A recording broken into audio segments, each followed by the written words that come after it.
I'm ready. Welcome everyone to the official live stream of the Powered by Rainbows LGBTQ Safe Space Christmas special. When does it start? It starts right now, folks. Welcome. We are going to be going live for however long we possibly can. Hopefully our computer cooperates tonight and lets us go live for a while. Of course, there's probably ads playing for some of you right now, because this is... Hold on. How could you? There you go. Actually, hold on. That might not What work. are you doing to me?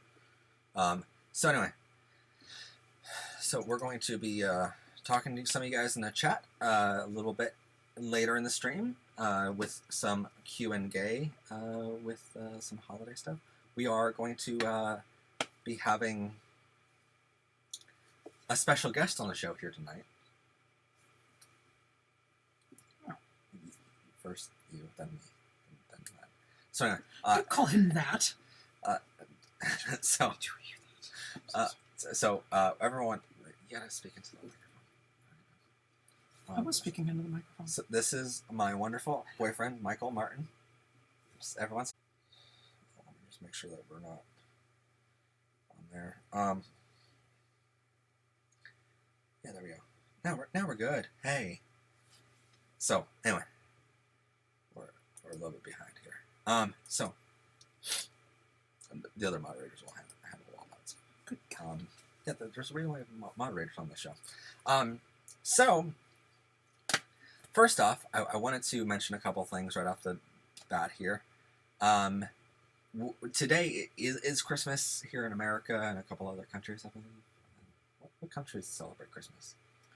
Canada, most of Europe. Okay. So a couple of countries celebrate. So quickly, in case you haven't already, we want to... Oh, God. Someone's dying over here. Sorry. Sorry, it's a COVID. So we want to, what are you doing? I'm trying to get it back to working Oh again. man, it's not working now. It's working. It's just over here now. What? Why? Our whole chat's over here. Oh man, I'm so confused. I know, right? It's weird. Everything's all over Anyway. the damn place. This is the way the beginning of the streams are, guys. So, what? What are you doing? I'm not. Yes. So, okay. Oh, is this on a delay? Yes. Oh, okay. All right. This is live. This screen is delayed. All right, because I'm not making those movements. What is going on here? All right. It's his first ever stream. Just please give him some credit here. We have 3 screens in front of us for the night with all of our credits over here. We have a live stream on YouTube and then a screen over there giving us a live feed from our camera. It's a little overwhelming. I'm sorry. It's a lot more than he's used to. It's okay. So by the way, today is Christmas, so I really want to quickly shout out and say Shadow's First Christmas is available on Amazon everywhere, Barnes & Noble, all that kind of stuff. Shadow's First Christmas is all about a puppy named Shadow. Ooh. Who knew the Shadow's puppy name was Shadow? A Labrador Retriever in downtown New York City who finds a gay couple and goes to live with them for his first ever Christmas and learns how normal it is to be LGBTQ with all of his friends. I wanted Shadow to be Yorkie, but... This was written a year before I met you. So anyway. Excuse me. I am so sorry, guys. I'll take a drink or something. If you want. So anyway, that is available right now on Amazon. Amazon and everywhere.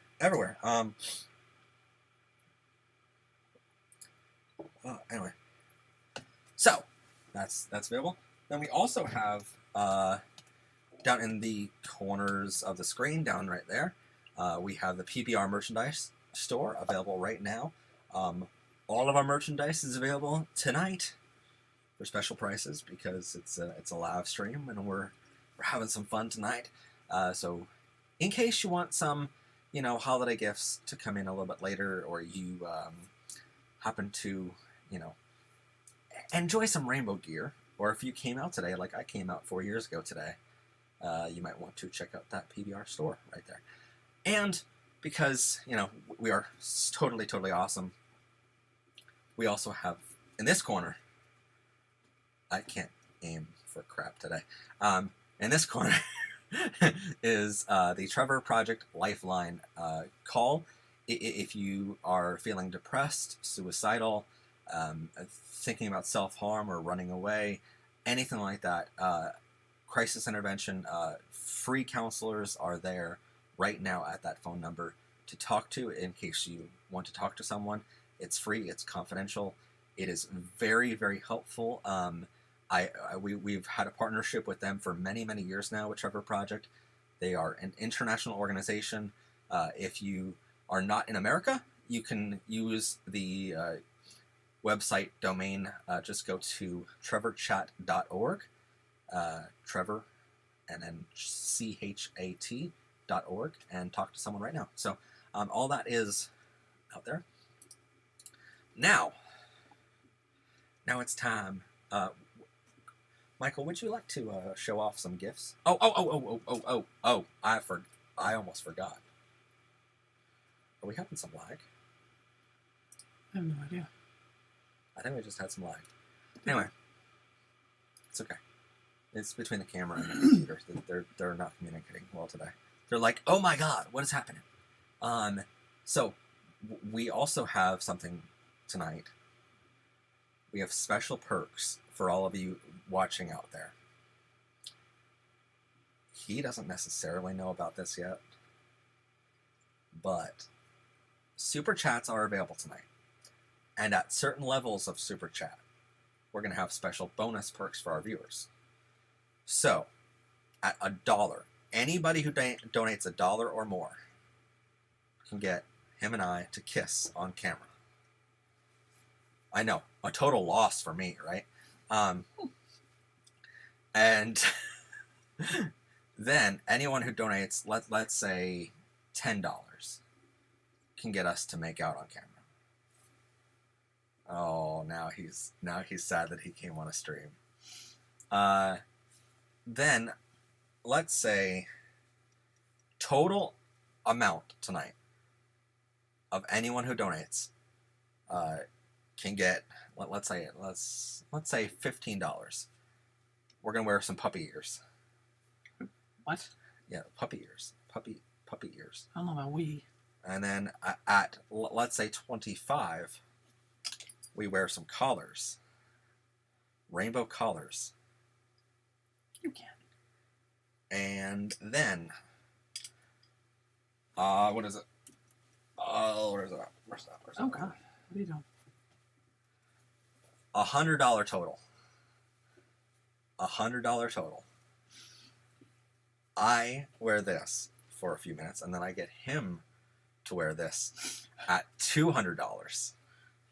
$200 tonight gets him to wear this for a few minutes on stream. And then, but we have other perks too. Let's say at what? Let's say at $150 total tonight. $150. I'm going to donate $25 to the Trevor Project. $150 total tonight.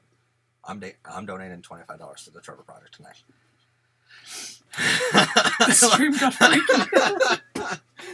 Yeah, it totally did. Welcome to that. All right. So let's say that. Yeah. So super chats are available, and now you know the perks of the overall stream. So if someone donates any dollar amount, that means him and I will kiss, and so on and so forth. So welcome to the show, everyone. How do we want to start it tonight? With what? Oh my god. Well, I don't know what you want me to say. We went over everything before the stream, guys. And I'm Okay. like, this is how it's going to go. And No. I need you to participate in this a little bit. I'm trying to participate, but you're making this difficult because you're like, hey, run the show for me. You know? Well, I mean, I'm Professor Pride, you're Professor Pause. Yeah. That's more you. 1 million in spirit. I like that. Every time we watch a TV show together, he constantly pauses the TV show. It drives me crazy. I like to. So I started calling him Professor Pause. I like to have things explained to me when I don't understand them. Or sometimes he tries to sell a story, and I'm like, I can't pay attention to two things at once. Hey, PBR, your initials sound like a type of sandwich. You're right. They also sound like a type of beer, which is also in America. Yeah. But Called Pabst Blue Ribbon. Ugh. yeah, they're bad, right? Yeah. They're not donors, are they? Not yet. We love Pabst Blue Ribbon if they would like to donate. Hey, Peachy Cat 13 says, "I love your channel. Now kiss." Aw. I don't know. Keyboard. I don't know. Anyway, so puppy love in here. It is puppy love. Is it plugged in? Yeah, it's plugged in. Sometimes it's finished. Oh no, Mr. Nutter Butters. There's already been a workplace injury. He's an insurance adjuster for a living, so like everything is a workers' comp thing to him. Workers' compensation. Hey everybody. Welcome to the tree. I'm with your Nutter Butter. And a word. We do puppeteering on this channel as well. All right. So, do you want to show off our Christmas gifts? Sure. It looks so creepy. It does look creepy outside. He's like, hello. Just above. Hello, children.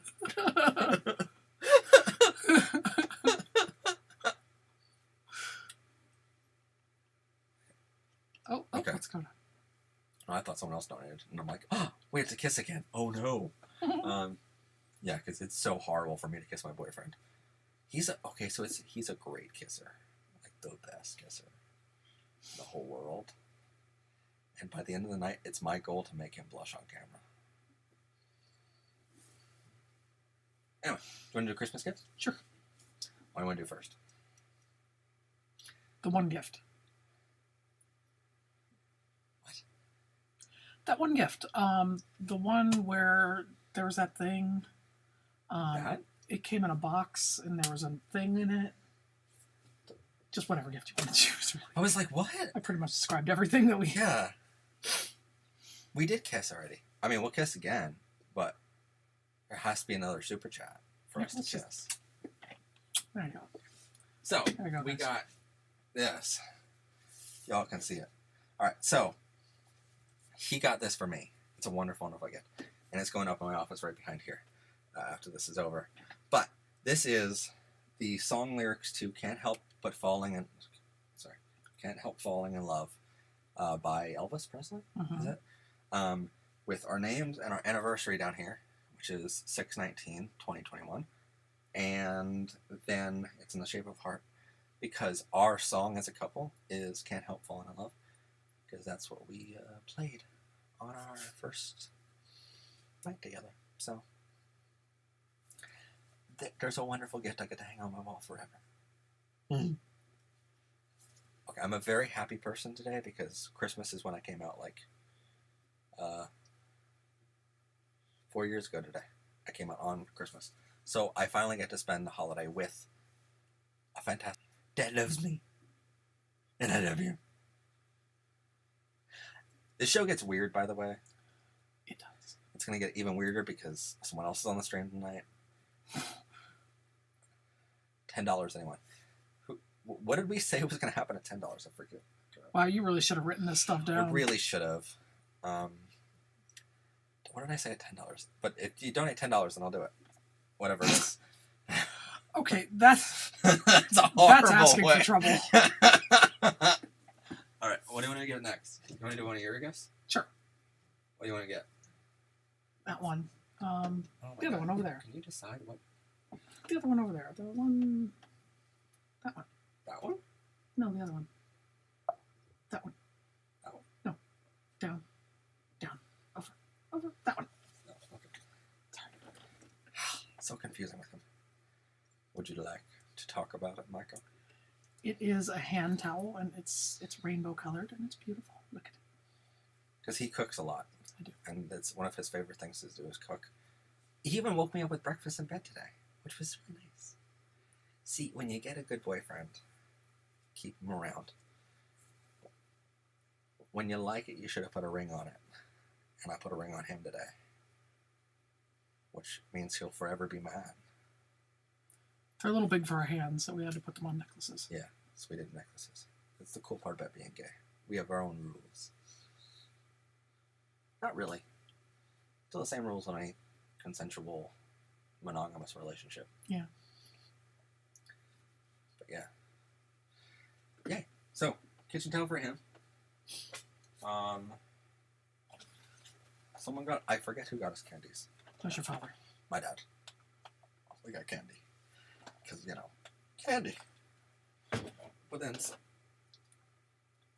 what the hell happened here already? You just opened this like an hour ago. Okay, y'all, like, look at this. There's already missing ones. It's been less than an hour since we opened our Christmas gifts for the day. Good Lord.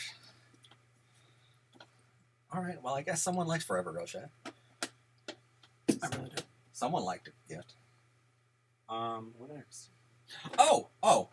And then someone was like, Matt is so stinky that he needs Axe body spray. Hold on. Better yet. Body spray. Was it soap and shampoo? And then deodorant. We're going to get Matt a whole pack of things. Anti-sweat deodorant. Anti-sweat deodorant. Because apparently I smell that bad. And I confirmed that in front of his family. He's hinting very hard at this. So I ask him, I'm like, well, I mean, it's a nice gift. I mean, constantly, I mean, here's the thing. For all of you California viewers out there, you probably know. You try to conserve... You try to conserve water as much as possible. So him and I constantly get showers together. Totally the only reason we get a shower together. And so then... every single time I use shampoo, he's like, you're using straight man shampoo, Matt. And so I'm like, well, is this just your way to say I should use gay man shampoo? Or is this your way to say that I smell? And he's like, both. And I'm like, cool, thanks for saying that in front of my family. Yay. I mean, it's a nice gift, but it's also very much like, it's on the nose. Literally.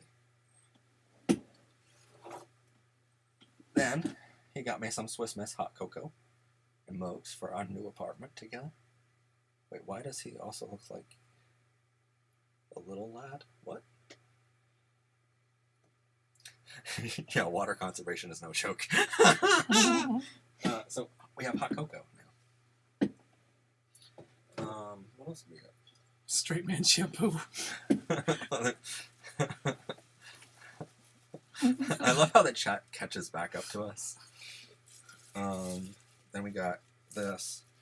So on our second date, 6 months ago, Michael mentioned to me how he someday wants to have a Christmas tree filled with like an ornament each year that we get together as a couple, right? And hasn't really mentioned it since at all. So I decided, well, I'm going to get him a Christmas gift. And some of you have seen in our episode last month of 15 great LGBTQ gifts for the holidays. This little piece, can you hold it up to the camera for me? Sure. Because you're closer. Like, close to the camera. Like, close to the camera. Okay, hold on. Ah! It's a rainbow heart with 2 men inside of it. For Michael and Matt. First Christmas. Yeah. And someone Here you go, Cordelia. Someone won the holiday.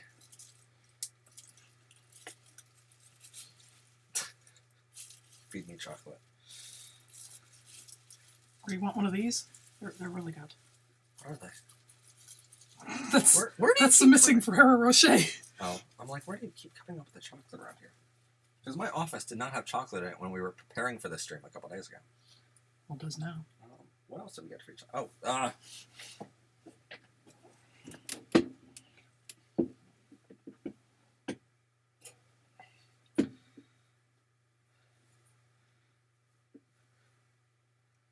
Casimir. Cashmere. Cashmere. Casimir. Wow. I'm really getting messed up with the Casimir Pulaski thing. Yeah. So he got me a cashmere, nice scarf. That way I can be warm in the winter. Because it's going to be very, very cold. What else do we got for you? Oh, yeah. I got him a new office chair for his office up where we live somewhere else. I'm working from home right now, so And then it's pretty nice. Air fryer and a bunch of other stuff up there. And he got me slippers in return for the chair and the air fryer. And a gift card, and like how many other things? He told me specifically not to do that today, so I decided, I'm like, well, my first opportunity. Oh, it's okay. Just wait till Christmas 2022. When we're streaming from our new house, what makes... He's getting a bag of coal. Okay, here's a good question for you. What makes shampoo straight or gay? If you can buy it at a dollar store, it's straight shampoo. You can buy your shampoo at a dollar store too. No, you cannot. A Walmart. Okay, Walmart, it's still like a $10 shampoo. How dare you? Okay, that's fair. All right, now, let's see. What else would make it a shampoo? Oh, if it's a shampoo / conditioner, that is a straight man shampoo. If it is shampoo, conditioner, and body wash, that is definitely a straight man shampoo. Okay. So, it's that all that stuff. That's good to know. Yeah. Glad to know. Pineapple says, my grandma crocheted me a rainbow blanket for my birthday. And I just crawled under it like, this is my home now. It's my little gay blanket den. I love that. So I don't know if you're from the South. I'm just giving people accents tonight.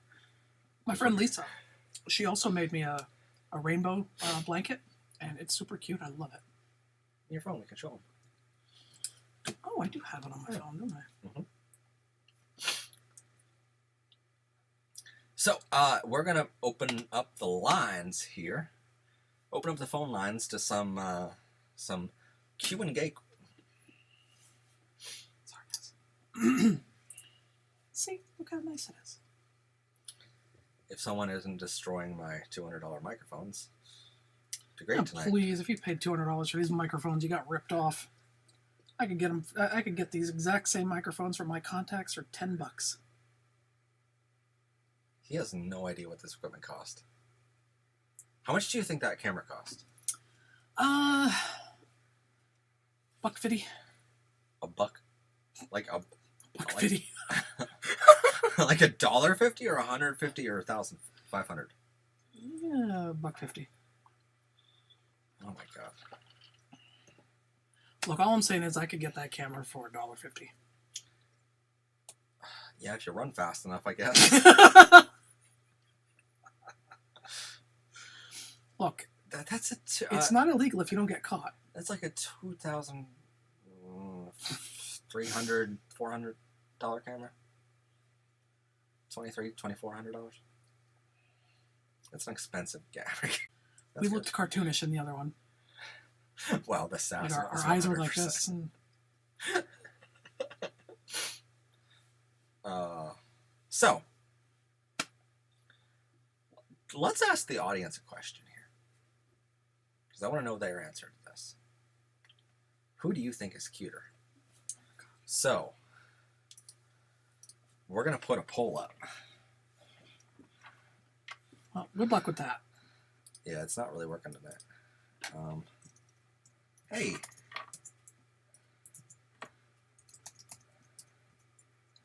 Add an option for neither.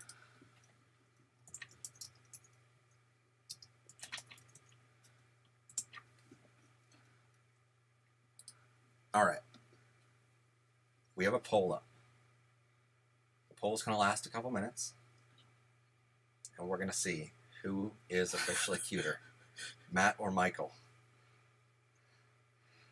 It's not illegal if you don't get caught. Merry Christmas. I love that. I like you, Cordelia. Yeah. All right. So, Okay, if you want to play, tell me your username and I'll friend. Oh, okay. I don't know what that was all about, but hey. Minecraft. Oh, okay.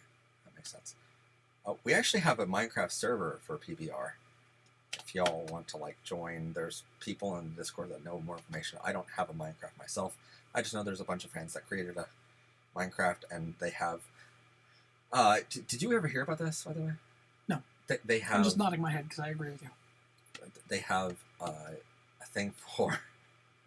It's Burn the Homophobes Mountain in Minecraft, where there's literally like a statue of someone that's constantly burning in the world. Then there's rainbow roller coasters. There's train rides through the generations of, like, there's like the Stonewall Inn along the ride, and a whole bunch of other places that we talked about on the show. It's actually kind of cool Minecraft server, so I mean, check that out on the Discord. I guess there's people there that know than watching it on YouTube. I'm Michael. That's Matt. Yeah. I'm Matt. He's Michael. I'm Professor Pride. He's Professor. I'm not a professor. No, he's not a real professor. I'm a real professor of LGBTQ. If you rob a bank, you won't have any problems with money, work, rent, or taxes for like 5 years, Regardless of your success. I love it. It's true. I like that. I mean, homophobes do burn LGBTQ flags in Minecraft, and that's apparently allowed on YouTube. So, because we always report that kind of stuff. But I wanted to get a pride flag for Christmas, but I am still in the closet, and my friend didn't want to go into the shop with me. Oh, I'm sorry. Well, we have pride flags here. We have plenty. Bisexual. This is bisexual. This is transgender, and then that is the LGBT. You had him. Because you know what, guys? Michael's gay. It was funny, because today, he told me, because I came out 4 years ago today on Christmas to my family. He's like, just go home and tell your family, be like, hey, I want to tell you all something. I'm straight. And he's like, I can give really good tears and I can be emotional over here, as if you're actually breaking up with me in front of your whole family on Christmas Day. But he's like, go home and tell everyone you're straight. And I'm like, yeah, that won't work. I have a fucking TV show. So, there's that. Cool. I'm still not voting because you're both cute. So stop trying to say one is better than the other. For the record, that was his idea, not mine. Yeah. Well, I mean, I figure we're going to do some polls tonight. Why not have some fun? Michael's gay. Gasp. I was surprised myself. Yeah. He kisses boys a lot. Mm-hmm. Yeah. But not any other boys. I saw your I wanna- search history. I love that username. I thought someone just typed that out, and I'm like, okay, someone's like commenting on the Michael's gay thing. I'm like, I saw your search history, Michael. Like, I know. Like, well, I mean, I did. I know he was gay that way. That's how I found out. I saw his phone when he was in the bathroom. I'm like, oh my god, honey, did you not tell me that you're gay? You told him. But so far, I'm winning 54 to 46%. That's kind of nice. Out of 63 votes. Mm-hmm. This is kind of nice. I feel better about myself now.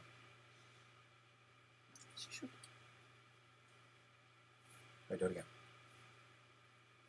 Oh. What was that? Puppy. Oh, that looks scratchy behind your head. We get weird, okay? Well. Oh, God. Welcome to the live streams. You're cuter, but he has sharper features. They're saying you're smarter. What's sharper features? Anyway. Oh, wait, what's your question, Irish Hamilton memes? Musical. Is that a musical? Oh, nice. Oh. Probably the server's lagging a bit. Sorry, everybody. My computer doesn't like having all these programs open to stream. It really doesn't. It's like, hey, you're not supposed to be doing all of this at once, guys. I'll tell you what.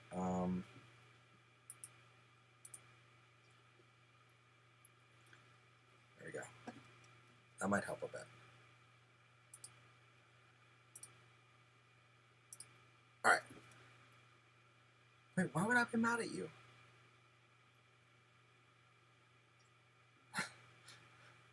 Your computer is a homophobe.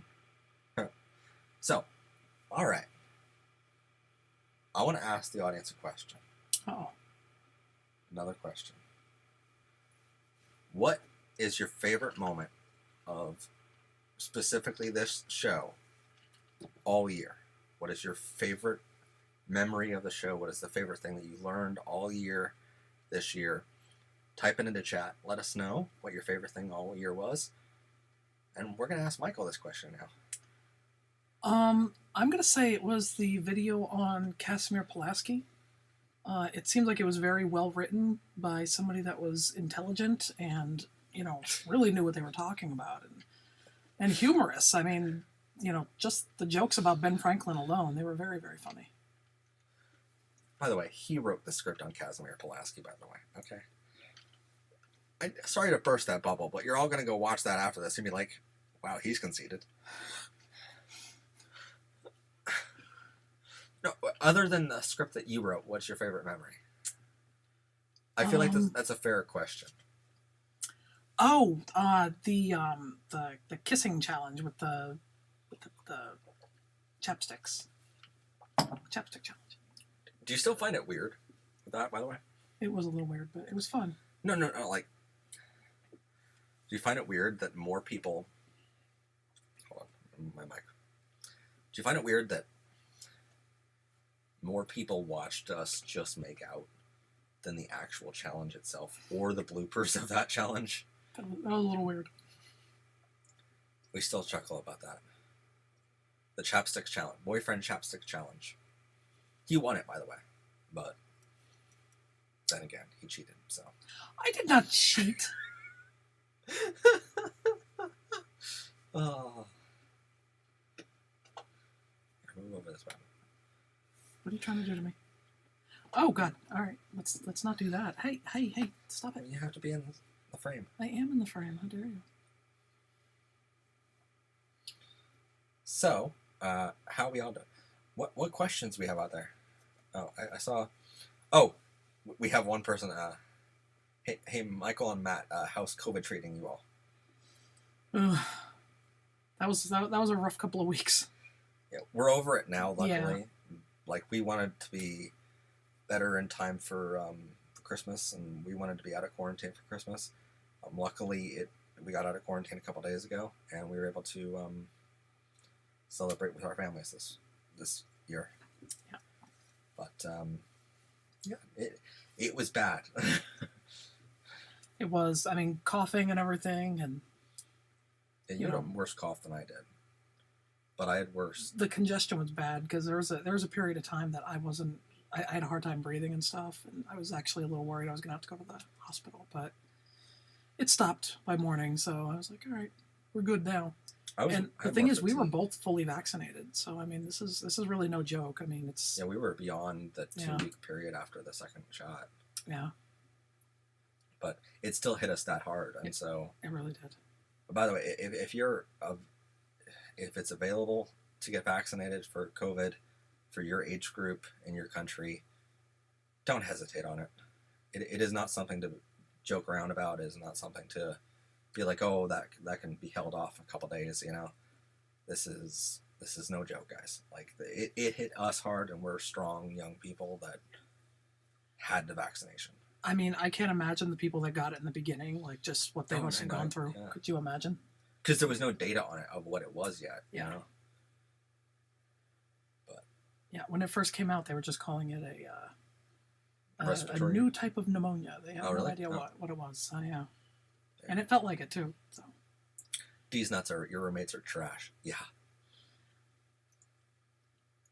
He can't say it on camera, but they're frequently not respectful, but I wish they would be a little more respectful. to the people that they live with, to the people that are good to them. Not so much one of them. One of them's very nice to us. Yeah. And I don't think he's the one that really gave us COVID, and I think he's the nice one that's trying to protect us. But there's another one that's, sadly not all too with it. But luckily in June, him and I are getting an apartment right next door that's, much better, because it's just him and I then, where we can, take care of our apartment. No dirty dishes around the place. We can, go around the apartment all we want. He'll have his office, I'll have my office, and then we'll have a nice master bedroom. Well, Flash, see, the thing is about the vaccines. Okay, so the way that your body works is that as long as your body can recognize the virus, even if the amount of antibodies in your blood are low, your body can start producing them immediately. So it's good to get the vaccine, even if it's been a couple of months, even if your antibody count is low, you still have that protection. That's why people aren't dying as much from it anymore. Yeah, the death rate went down for the vaccinated. Yeah. The people that are, the death that you're hearing about is the people that have been resistant to, the anti-vax movement. They're like, oh, I don't trust this. Do you not see hundreds of thousands of people dying around you?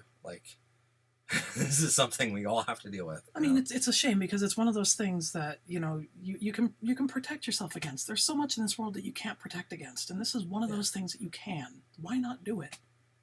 The fun part for me was we did an episode this year on what COVID-19 exposed about us as a society, and it's far more than just our implications about just our health concerns. It's about American infrastructure crumbled under this, and not just American, everywhere. Yeah, in a lot of countries don't have high-speed internet everywhere, so there was no way to do video calls with everyone that you needed to have meetings with or to classrooms with. Our healthcare system crumbled because we weren't prepared for anything of this caliber size, even though scientists and doctors have been warning us of things like this for years. And we've had things in the past smaller than this to go, something is coming, and we never prepared for it. Our education system crumbled. Our governments really did not step up to the plate, and it was kind of sad to see all that happen all at once.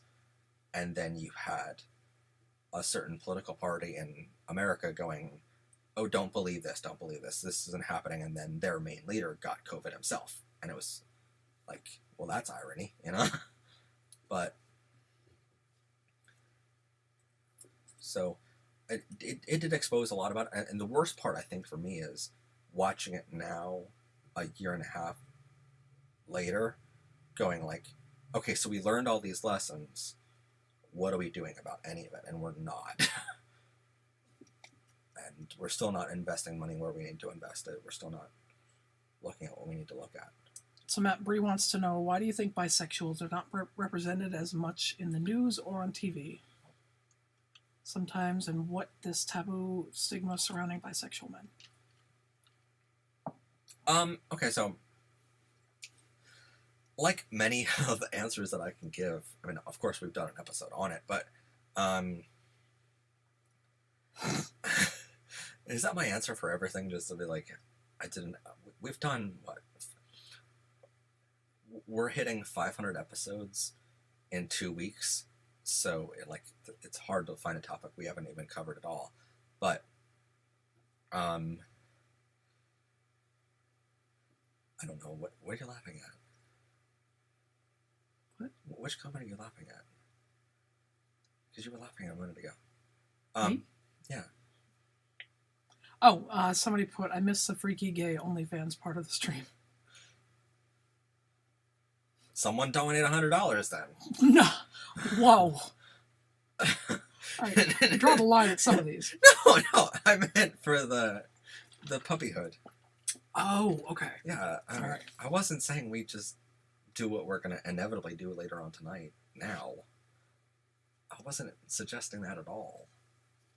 But anyway, no. So the stigma around. By the way, if we don't get to your question right away, I always come back to it. I always try to remember. But the stigma around bisexual people, I think it comes from truly. It comes from two things. So first off, it comes from people who look at a coming out and they're like, okay, so a straight person understands, I like the opposite sex. I like the opposite gender, right? And they can understand that. And just like they can understand, like, if a guy loves a woman, they can understand to a certain extent with proper education, they can understand, hey, Matt loves Michael, and both of them are guys, and it's perfectly fine. You know, like, to a certain extent with the proper education, that's understandable. For a lot of people out there, it's hard for them to understand, hey, I can love a man or a woman, because then it gets like, wait, so you should pick a side. And it's like, you shouldn't have to pick a side, by the way, but some people are so intertwined in this idea of, like, you can only love one certain way. Because think about it, straight people only love the opposite an opposite gender. Gay people only love the same gender, right? So to think about someone going, oh, I can love multiple genders, that's a little hard for someone to wrap their head around, because they've never gone through it, and they've never had the proper education and information out there to say, yeah, that's completely valid too, you know? Just like with trisexuality and pansexuality, the same sort of things happen. Secondly, what happens is honestly a problem in our gay community. Our gay community, a lot of gay people, their final test to see if people are going to be accepting of them being gay, their final test is to say, you know what, I'm bisexual. Because it for purely example's sake here, I came out as bisexual first to my family on Christmas Day 4 years ago. Well, I think a lot of people start off as that because They're confused for or gay something. people, I think sometimes it's kind of a safer sort of stepping stone for Yeah, them. well, That's yeah. how I felt about it. Did you come out as bisexual first too? Or in the beginning, yeah, that's what I told people. But Okay. I mean, I kind of knew that I wasn't, but it's just I felt like that was more socially acceptable at the time. Mhm. Whether it is or isn't, I don't know. Well, I mean, for me, I came out to my family finally as bisexual, and I'm like, oh, hey, I'm bi, because what if one of the people I was coming out to didn't accept me for being gay? There was at least a false hope there and a chance I would end up with a woman. So for them, I was like, it's safer to come out as gay, as bisexual, than gay, you know? And then finally, after I heard, hey, we're all accepting, it's cool, like, moments later, I told him, by the way, I'm not bisexual, I'm gay, you know? Like, so I think it's a problem in our gay community, because while I don't want to necessarily discourage people from doing that, because it is a great test, and it worked well for me, and it works well for plenty of others, it's also, I don't want to encourage it, but it's also effective in some ways, and I think it hurts the bisexuals more than it helps the gay people come out. I'll just say that. Yeah.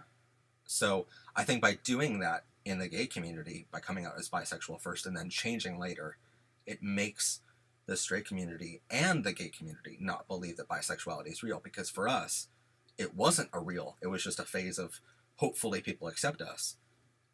And for straight people, it's like, well, that only lasted in my other friend for a day or two before they came out to me as gay. Then you're never going to believe the next person that comes out to you as bisexual, because you think it's going to be a phase for them too. And it's not a phase for them. So I think both of those reasons combined is why we have a bisexual community that's what we call in the community and activism as bisexual double discrimination, because they're discriminated against by straight people and by the gay community alike. So I hope that answers your question a little bit. Does that from what you remember the question. Does that I think help? so. But we cover that more in an episode. If you go to our channel, there's a search option on our channel bar for bisexual. There's or actually it's in our playlist tab, whole playlist of bisexual topics. One of those episodes is bisexual double discrimination. That helps a lot more. It's like a 20-30 minute deep dive into the topic. So I attended an AIDS Council meeting in Australia back in 2011, and a speaker said he thought it would cause the next AIDS epidemic if it was added to the gay community. Tax extreme, but I was only 13. Not extreme. I don't know what that is. I feel like that was in reference to something else that someone else said. And I just read half of it. So, what do we think about aro-ace people? Do you know what aro-ace means, by the way? Aromantic, asexual. Nice. Thank you. He pays attention in class. I do. Wow. Turns out having Professor Pride as your boyfriend. Did you know that before me? Yes. Oh, darn. I was hoping I taught him something. You've taught me many things. Like not to go to a grocery store with you. Would you like to tell stories of that? Oh. This guy, he gets in, he fights with everybody at a grocery store. Not everybody, Especially me. just you. Oh no, he gets in the fights with other people too, trust me. Well, yesterday, but for the most part, Yesterday. Just yesterday, you know, the day before Christmas, no big deal. It wasn't my fault. You know that was not my fault. No, what do we think about? What do we think about aro-ace people? They're valid. Yeah. I mean, I don't know what we're supposed to say on that. But, I mean, we've done plenty of episodes about it, and it's like, no, it's just as valid as any other sexuality. I think a lot of times they're discriminated against just the same, and we don't talk about it. Because people are like, oh, LGBTQ, and they're like, they forget about the A. And it's like, because we get made fun of for having an alphabet mafia sort of like long name to our community. And I'm just like, yeah, like asexuals, aromantics are part of our community. Let's not forget them.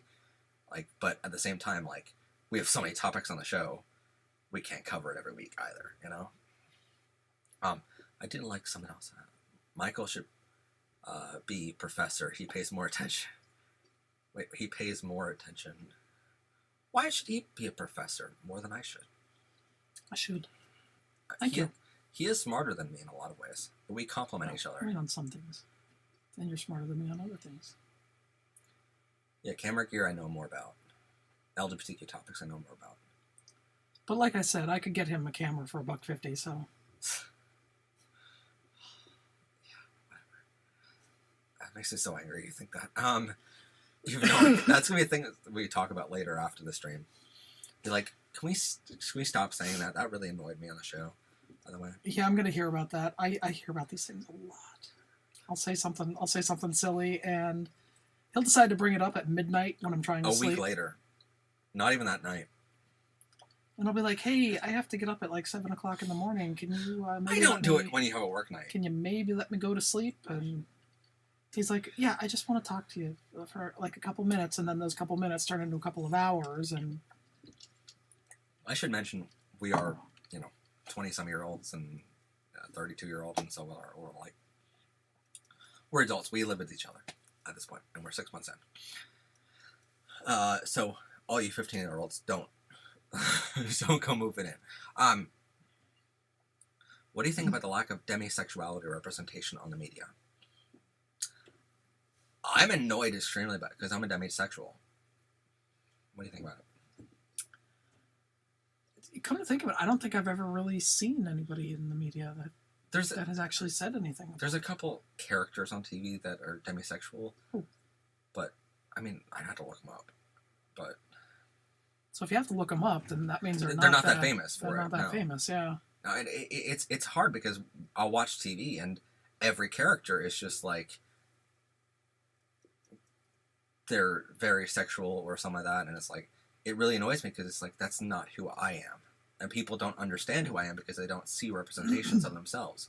And for those who don't know, demisexuality means you only see a sexual attraction to someone after an emotional bond is already created.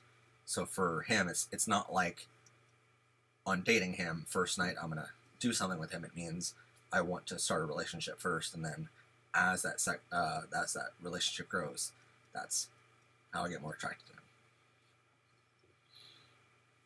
And now, he's the sexiest man alive. So just gonna put that out there. Question: do you know about Fanboys? I do not. Wait, how do you not know about Fanboys? I always assumed that was kind of a negative word. No, not really. We've sort of reclaimed it. Hmm. Fanboys are like the thing I showed you the other night on TikTok. Oh, you're gonna have to. Oh, well, you might not want to look that up right now because some things might pop up that you may not want on the stream. Fanboys are like men that like to dress more effeminately, more like in skirts to show off certain body parts more than. Are they generally gay? Fanboys are all gay. Yeah. Are they all gay? Yeah. What? There's other words for the straight men who do it. Fanboys is. It's what for straight men that do it. Do I look like I know straight things? You should know these things, Professor Pride. Professor Pride of LGBTQ stuff. Wouldn't that be part of like the LGBTQ community? Straight people? No. Straight people that dress up in No, women's that's not clothing. Wouldn't that be part of the community? That's not. Well, maybe.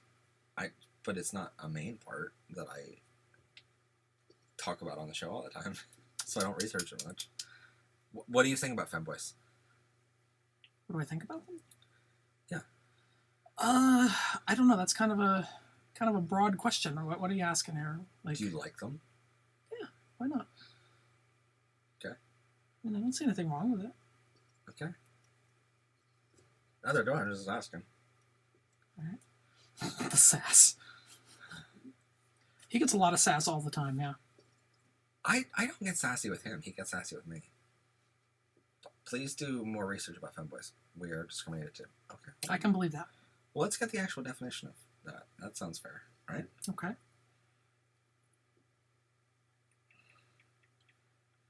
I feel like something else can come up right now. Okay. A femboy is a slang term used to describe a young cisgender male who displays feminine characteristics. Urban Dictionary defines the term as a person typically under the age of 30 who is biologically male. Okay, so that doesn't necessarily say that they have to be gay. I guess, yeah, that's fair. There you go. See? I should be Professor Pride. He should be on the show more as a host. I will say that. Because he's pretty good on camera. Femboys are the opposite of tomboys. Okay, that makes sense. That's a lot better way to describe it. You should dress up as femboys for an episode. No. You don't want to see that, trust me. I've done an episode as a puppy before, and people freaked out at me.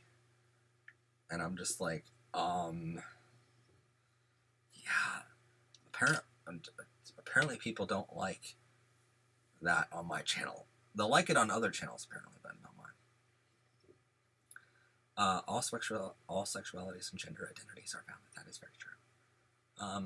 I'm not saying like femboys aren't valid. I'm just saying I like seeing them. I don't like being one personally. I appreciate what they do.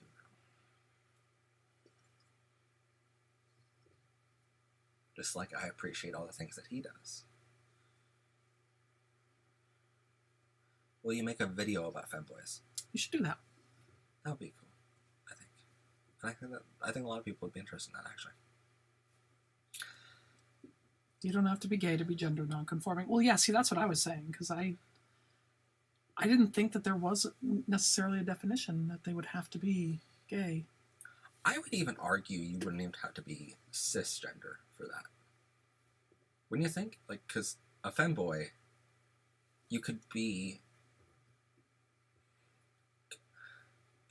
Correct me if I'm wrong in the chat here, but it's like a personification that you put on. as a femboy. Sometimes, not all the time, but sometimes it's like I'm gonna dress up for my partner for a special moment kind of thing. Mm-hmm. And so it's like you could be transgender male and dress up as a femboy for your partner in that moment too. What? Nothing. One of the comments was funny. Which one? Matt, you are amazing. How is that funny? No, it was fun. They shouldn't freak out when you dress like a dog. You should do whatever makes you happy. Exactly, right? So, like, where's it at? No, somebody put, if I'm agender, asexual, and aromantic, does that mean I'm a AAA battery?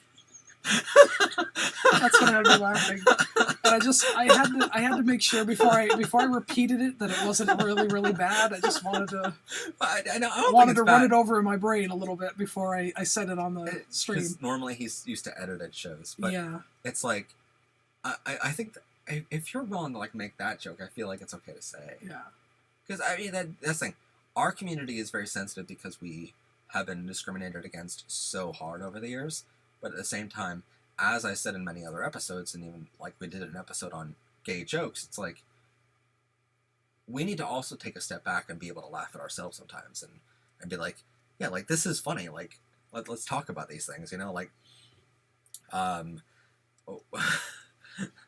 what's the difference between a gay man and an ambulance? What? No, take a wild guess. I'm not. No. No, take a guess. You don't want me taking guesses on this, on something like this. No. What would be your guess? What would be your guess? No, these Whisper. microphones are way too sensitive. No, they're not. No, they're not. No. Whisper. Nope, not doing it. Nope. They both want to get something out the rear. That's a good gay joke. A gay man and an ambulance both want something. I'm just saying. It's funny. But no, like, I did an episode on, like, ownership and collars, and he collared me this year, which is nice. So I'm owned by him, he's owned by me, and that's how it works in our relationship. But I don't suggest that for every relationship. It's just better if it works for you. I don't collar him. He's not a puppy, by the way. He's an owner and a handler. I'm a puppy. And he still doesn't entirely know what that means, but he accepts me for being who I am, which is what I love. That's true love right there. What else is true love? Getting your boyfriend forever O'Shea, apparently. Have you ever heard of pedophiles fighting to be included in our community? Yes. Yes, I have, and I am in no way okay with that. No way okay with that. Okay. Have you heard of it in the context of pedophiles, or have you heard of it as maps? I've not heard of maps. Okay, so basically the pedophile movement, which The fact that there's a movement is concerning. So basically what a group of pedophiles did, which is, it's wonderful to think about a group of pedophiles, you know? It's like, where was this meeting and why were the police not called on this? You know, like a lot of questions pop up for me. Yeah, like I feel like if you were to look at their search histories, you'd probably have more than enough to put a few of them in jail. But whatever. So then, like they got together and they're like, so we're gonna create a movement, and they called it the Movement Advancement Project, right? So MAP for short. What they wanted to do was they wanted to separate themselves from the title of pedophile. And they wanted to say basically, oh, MAPs should be included in the LGBTQ+, and no one really understood what it meant first, before researching it, and before like learning about this movement. And they're just like, so why can't we be included? And it's like, cause you're not. And they're like, well, we're just a different sexuality. We're just different sexual orientation. Why would it be? And I'm like, totally not the same as. And the problem is, oh, minor attracted person. Sorry. It's also that. I've heard it two ways. That's one of them. But it's so weird to me. It's like they're trying to be a part of our community so much, and we will constantly get comments from people on our like pride flags and what they all mean episode. Why didn't you cover the map flag? It's like, because that's not a part of our community. No one's agreed to this. Why would we ever agree to this? Like, and they're just. I mean, what is their flag? Is it just like a white background with a pacifier on it? I mean, come on, that's awful. Have you seen it? No, it isn't. Is it? No, it can't be. It's close to that. Oh my god, I'm disturbed. It's disturbingly like every time he comes up with this, it's like, you've researched this before, haven't you? Like what the flag looks like. Is it really a white background with a pacifier? I mean, we can look Please it tell. Oh God, no, don't. All right, I mean, he's about to show up on some government watch lists. Okay, let's not do that. But by the way, do you guys think it's weird that my thumb can do this? oh my god, it's so weird. Look at that. Pulp thumb can do it. Oh. Look at that. So anyway, no, it's like, oh yeah, rebellious patriot. I get annoyed with maps because animators have a map that's called multi-animator project. Yeah, it can stand for a lot of things, and they're like, oh, it's just another sexual orientation. I'm like, no, it's not. It is so not, you know. And they ask all the time about like, why can't we be included? And I'm like, because you're the problem. Like J. Edgar Hoover, who was the director of the FBI, Creator of the FBI. Creator of really okay. When was this? What years? What were we talking about? 50s, I think. 1950s. Yeah, okay. He originally started it because to protect against the communist plot, because there were bombings and things like that were linked to the communists at the time. So he started to see like a communist conspiracy everywhere. You know, it was back during that whole communist panic time. But J. Edgar Hoover, who founded the FBI, is like the head law enforcement agency in America. So he created this thing, and with it, he sent out a letter.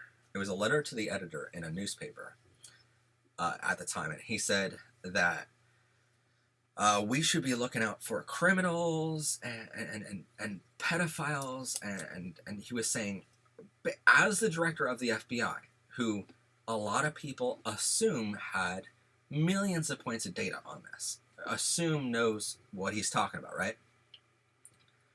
They said, J. Edgar Hoover wrote this. Michael has very prideful thumbs. I don't know what that's supposed to be. I don't know. I was trying to make a joke there of like, oh, you should see what his thumbs can do, and I'm like, that's a weird comment. Anyway, so he creates this letter, and he's like, so he makes everything up horribly, and he says that like one of the signs of pedophilia early on, one of the ways we can prevent, like, because at the time it was illegal to be LGBTQ in America. Sadly, you know, at the time that was happening, luckily in 2003 the U.S. Supreme Court overruled that. 2003, which is not that long ago, but it took them a long time. But all of a sudden, it's like he wrote this letter saying one of the ways that we can find homosexuals, one of the ways we can find pedophiles out there is an early sign of homosexuality. And he directly linked homosexuality to pedophilia in that one letter, in a letter to the editor. And immediately, all these other newspapers, and luckily, all these little like media outlets start asking him, okay, you're the director of the FBI, where's your evidence of saying this, you know? And he could not come up with any. Immediately, he shut down all media. He was like, I'm not going to answer any phone calls, any emails, or they didn't have any emails back then, but he's like, I'm not going to answer any questions about this. And it's like, but why did you say it if you didn't have any data to back it up? As the director of FBI, people just inherently believe you now, you know? Yeah. And so ever since then, it got worldwide. And the reason why we have so many people nowadays believing that when you come out as gay that you're also coming out as a pedophile, or so afraid of having a homosexual person around children. The reason why the Boy Scouts of America didn't allow gay leaders in their troops, the reason why they didn't allow Russia didn't allow gay people around children in schools, or gay teachers in any school in America. Like, there's a lot of things that all link back to that one letter to the editor years ago in America by this one guy who was just a homophobe that no one recognized what it was at the time, but never really pushed him on these questions before printing that original article. J. Edgar Hoover, yes, it was. I saw a question up there earlier that asked if he was gay. Yes, it was. It's generally assumed nowadays that he was gay. People didn't really know it that well at the time. He also was. He wasn't a nice guy. He used to do things like he would wiretap Martin Luther King Jr. and Really? he had like very intimate conversations Martin Luther King was having with his mistress at the time. He kept that sort of stuff so that if he needed to destroy Martin Luther King at any point in time, that he would have the evidence to do that. He was known to have records of these conversations on, like, current, former, past presidents, on all types of like, congressional leaders and stuff. Like, he was one of the most powerful men in the entire world. Just because he basically blackmailed information. Just because he had blackmail. And I mean, when he died, he ordered his secretary that when he died to go in there and immediately start shredding the records. And they were never able to find the records, but they know that they existed because there were people that did see them. And there were some people that think that he got some sort of sexual thrill from having these records too. Like, keep in mind, this was before the internet, so God, it was even before like VCRs and things. It's interesting, like, so I'll tell like half a story from the history that I've learned, and then all of a sudden he'll jump in with all this. That's what I love about him the most. We can have a very intelligent conversation. Like, this is our typical like midnight conversation about things. Yeah. Hoover was a weird dude. We don't always talk about Hoover, by the way. But he had a boyfriend that worked with him, and apparently it was like a long time boyfriend. Yeah. And which is so weird, because you would assume, like, by being gay, he would want to protect his own sexuality. Yeah. And protect his own community, but instead he goes and destroys it. Well, that was his way of, giving himself plausible deniability. Oh, by because pushing, there were his mother kind of knew that he was gay. Like, Yeah. she would say things like, "Well, you better end up with a woman because, if you don't, it can ruin your career." And, she would say things like that. And, at the time, it could have probably ruined his career. It could have. People got fired. Still to this day, sometimes they still get fired for being gay. We have a question, actually interesting, to jump on that, from unknown 0789. A question: what would happen if an LGBTQ president is elected? Would you like to take this one? Or Oh yeah, sure. Okay. Because we've had that. Well, many times. I mean, not out presidents. We've had some people that we think might have been. Well, because here's the thing with history. It's like, as we go back into history, especially like on our October shows in LGBTQ History Month, we sort of have to a lot of times speculate on these things, because keep in mind, like, as generations went on, things have been very back and forth as far as whether we were accepted or not. And so, like, in ancient Rome, we have documents to prove, like, yes, a lot of people were openly gay. If you were a very powerful person in society, you were typically considered a top. If you were a peon of society, if you were doing the, like, mundane jobs, you were considered a bottom, and you worked in, like, brothels or whatever as a bottom to other gay men. And so, like, in the Roman times, like, we look at that society as an example and say, like, that's why I firmly believe that our population is not just 11.7% of the world's population. I believe it's a lot larger of our community, because for, 87% of the world to be perfectly anything would be very difficult. I want to show you this really quick. It's something we came up with a couple years ago, but it's from a lot of different organizations. Like, these are the spectrums that we have to define our love on, right? So the first is gender identity. Where are you on that scale? Are you male, female, non-binary, agender? But similarly, he's eating candy right now, sorry. ASMR. But similarly, we have physical attraction, sexual attractions, mental attraction, sensual, aesthetic, romantic, and emotional. So every single person on this earth is somewhere on these 8 spectrums. And only we can define this. And so we do deep dives on this all the time on the show of, yes, sexually I'm attracted to men, but I have friendships that are women and with non-binary individuals. And so on my emotional attraction, I am somewhere in the middle of that. I'm not fully attracted to men emotionally because I have friendships with women. I have friendships with non-binary individuals, with agender. And so we all, and secondly, it's like, even if you don't have friendships, you still love in different ways to family members, to coworkers, to classmates. And so I don't believe anyone's perfectly straight, anyone's perfectly gay.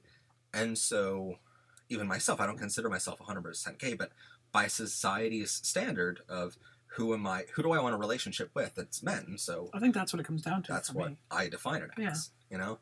But that's why we talk about it, and we're like, in Roman times, everyone was out. Everyone was very open about their sexuality. Well, I think you're confusing Roman with Greek. Ancient Rome. Ancient Rome, they weren't so acceptable. It was okay to like, you know, mess around with your slaves and things, but I'm talking about the Roman Empire. Yeah, the Greeks were way more accepting. Yeah. But the Romans, they viewed homosexuality in kind of like very similar to the way we view it today. Like, but I mean, like in certain like a pockets, gay person is weaker and things like that. And in Roman society, you did not want to be seen as weaker. In certain pockets of history, it was accepted. Like in America before, like, or in the United States, I should say, before the settlers came over from Britain and like settled this land and founded America itself. It's like, before that all happened, it was very open being LGBTQ in the country. But then when the Puritans came in, they sort of changed all that, you know?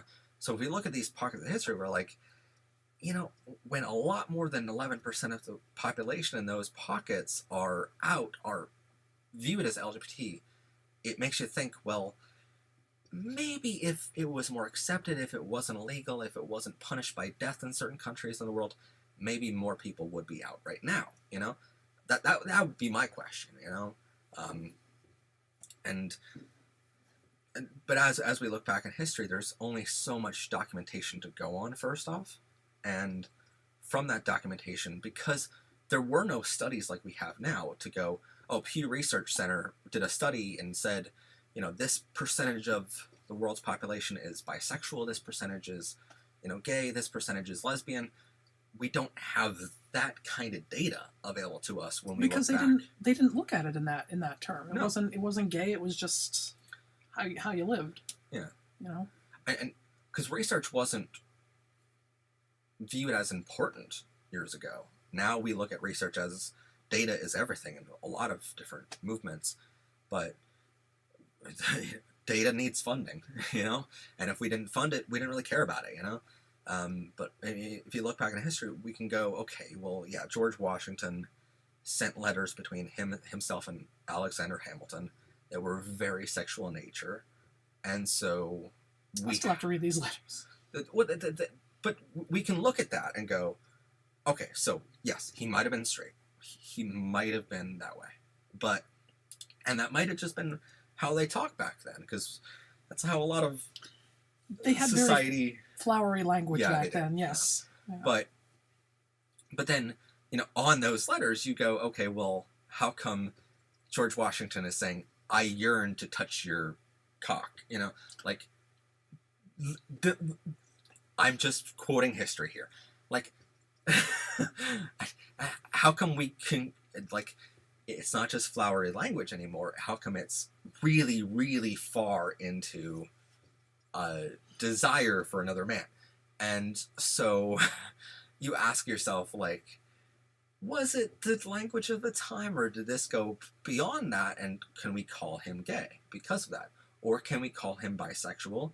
Or can we say, you know what, he was straight publicly, but he also had these desires privately? Elagabalus is a good example. Are you familiar with Elagabalus and ancient Rome? No, that sounds like something from Harry Potter, like a spell. Elagabalus was a transgender emperor or empress, I should say, in Rome, ancient Rome. Elagabalus was born sex assigned at birth male. Wait, was that the one? Was that the emperor that they tried to erase from history? I'm not sure. There was an emperor in Rome that they didn't serve very long. Yes, he really did. I was surprised, Kai. But yeah, there was an emperor. I can't remember who it was, but they didn't serve for very long, and they tried to erase them from history because they turned out to be female, and they did not like that. Yeah, because Elagabalus constantly wore women's clothing and presented herself as a female, and asked her staff, or her slaves, or whatever they called them back then, to address her as she, her, kind of, they didn't have pronouns back then, but like how they addressed women back then.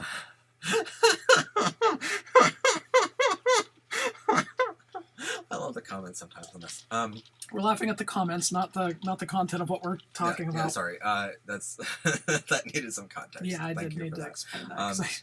But You just said something that could have been taken very, very badly if we started to laugh. So it's just it's Elagabalus asked everyone to address her as they addressed other women back in the day, and then I think you're right, because I did read something that Elagabalus was covered over in history a little bit because of that. But if we look at that, it's like, yeah, transgender people existed way thousands of years ago, and then for these conservatives to come out and say, well, you know, transgender thing is just a new age thing. You know, you're pushing on society with YouTube. It's like, it's no, not. like it's not I mean, new age. Even the Native Americans used to refer to them as two-spirit people. Yeah. So I mean, it's, you know, it's been around since probably the dawn of mankind, I would say. Yeah, like if we look at, and the more we look at history, like, yes, the further back we go, the more we have to look at documentation or drawings or whatever. Like cavemen had drawings of families that were just two men, not a woman. You know, and it's like you can look back on any pocket of history, and of course there are certain parts you have to speculate on, because I wasn't there, you weren't there. Like, we can't go back in history and ask George Washington himself, hey, did you and Alexander Hamilton ever do it? You know, like, we can't ask him these questions, but we can look at his letters and go, this looks a lot like it, you know?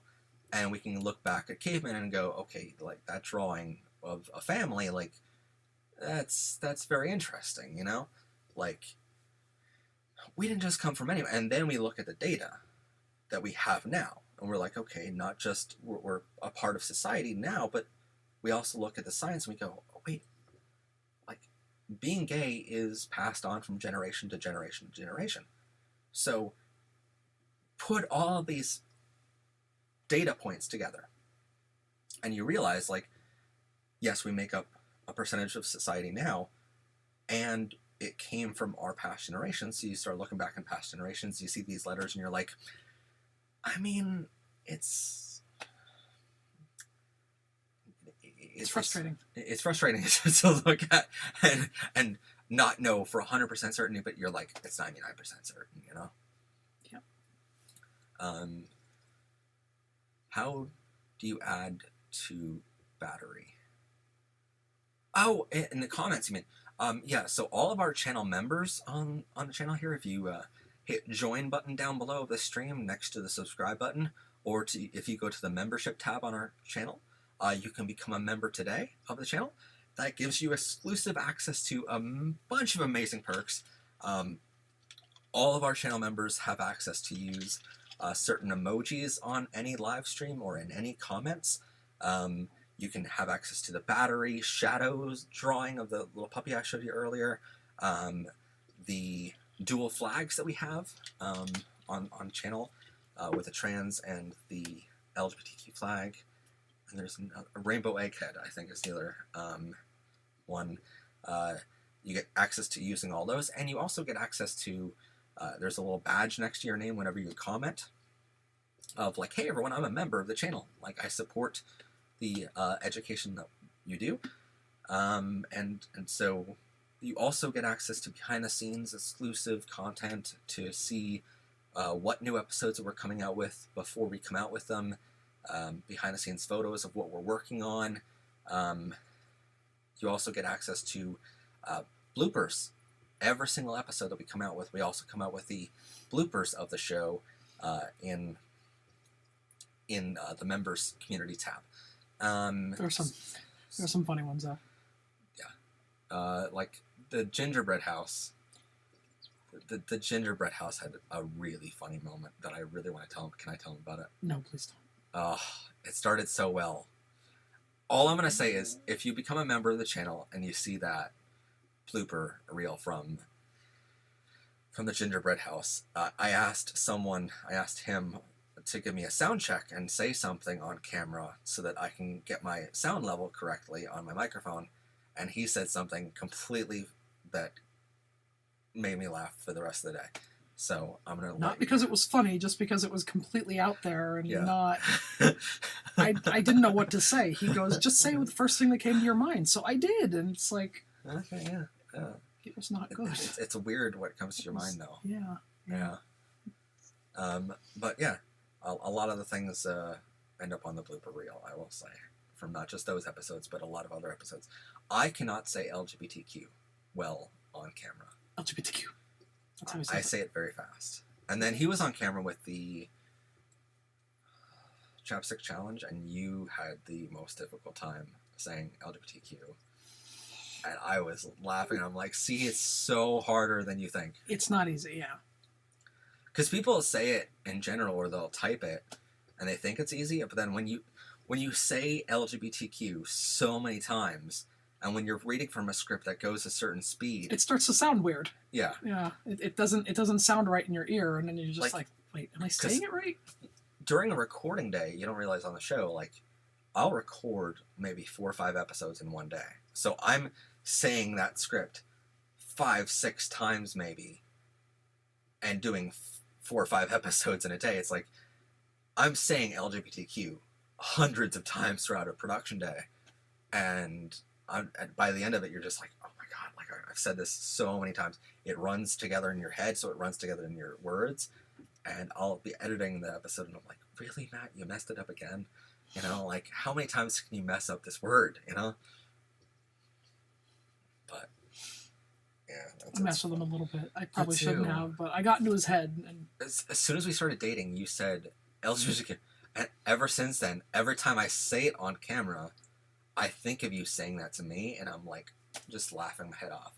I don't know if you guys have noticed, but he says it much slower now. He says LGBTQ. I'm careful now. He doesn't say LGBTQ. Well, because this show isn't scripted. If the show was scripted, because you gotta realize in the It's a little teleprompter. scripted. Well, because in the teleprompter, when we're doing it, it goes fast in the script, and I have to keep up with the pace. So normally, when I'm reading words out or something like that, it's fine. But when you're reading an acronym, especially, I'm like, oh my god! So like I have to quicken that acronym up in order to get to the next part of the script. But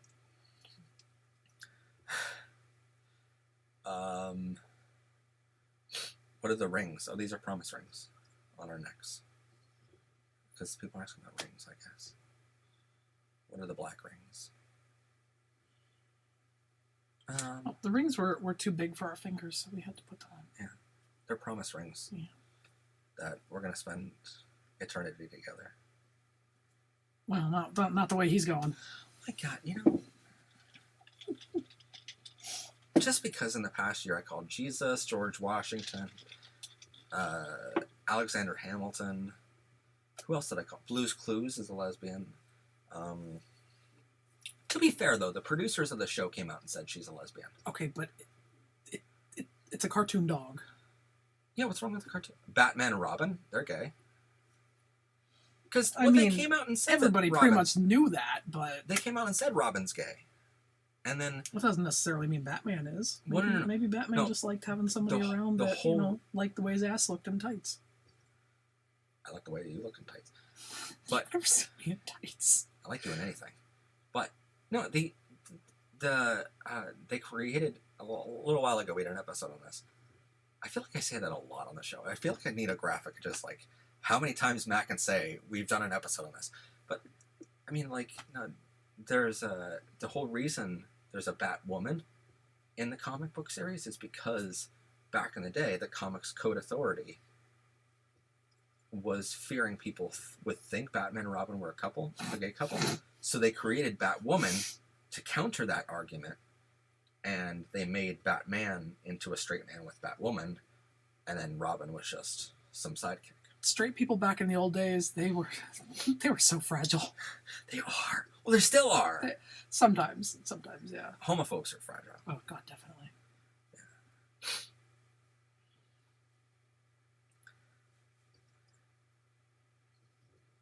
Y'all, Batman ain't gay. He called a guy a pretty boy in Dark Knight. Doesn't that prove our point? More than I don't think he's so. straight.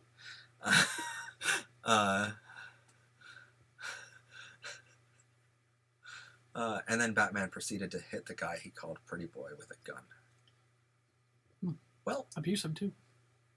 Some gay men are. My first ex was abusive.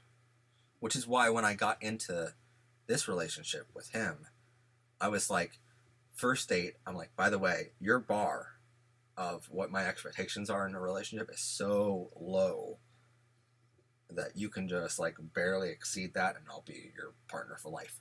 And then here we are 6 months later and he's taken that bar and he's like, well, let's raise that quite a few levels.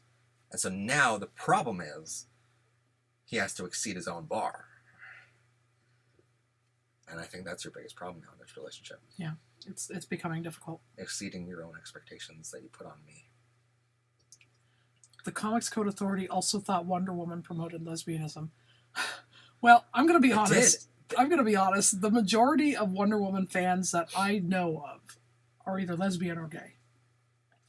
But no, I haven't seen very many like straight men that are fans of Wonder Woman. One of our researchers, Marissa Moyer, who writes episodes for us, does a fantastic job researching this kind of stuff because she's very much into the whole like comics books thing. But that's sort of what we let our researchers and writers do, just whatever they are really interested in. I'll let them just go on deep dives for weeks on things, and I'm like, just let me know, like write a script for me. Let me know what research you come up with. But it's always interesting because Comics Code Authority did a bunch of things. Like, they were so powerful. They had control over every major publisher and every seller of comics books in the country. And all of a sudden, it was like, if you didn't apply to their rules, their very homophobic rules, it was like, wow, you're going to be not going to sell a copy, you know? But then, luckily, many years later, the Americans were like, yeah, hey, companies, if you create LGBTQ content, turns out LGBT people have a lot of discretionary funding. Because we make, on average, less money than straight people do. We do. We do. Like, it's about 97 cents per dollar compared to a straight man. I'm doing pretty well. But at the end of the day, we spend a lot more money on things we don't need compared to things we need. So not only do we make less, we also are less responsible with our money as well. So it's congratulations, everybody. LGBTQ economics is very interesting to study. I will say that. And we've done episodes on that too. What happens to the X-Files playlist? I ran out of X's. What are the X-Files? Oh, yeah, I think X-Files I remember. is a series on our channel Where you where I basically complained for 20 some minutes about an ex of mine. Well, because the one was like, oh, he was abusive. The other one was he was married, because I dated a guy that was married. That was interesting. Well, he told me before the first date. and you still went out with him? No. After that, I was like, because this is the guy that basically he was a puppy as well, just like me. Oh, I remember you telling me about this one. He didn't drive, didn't have a car.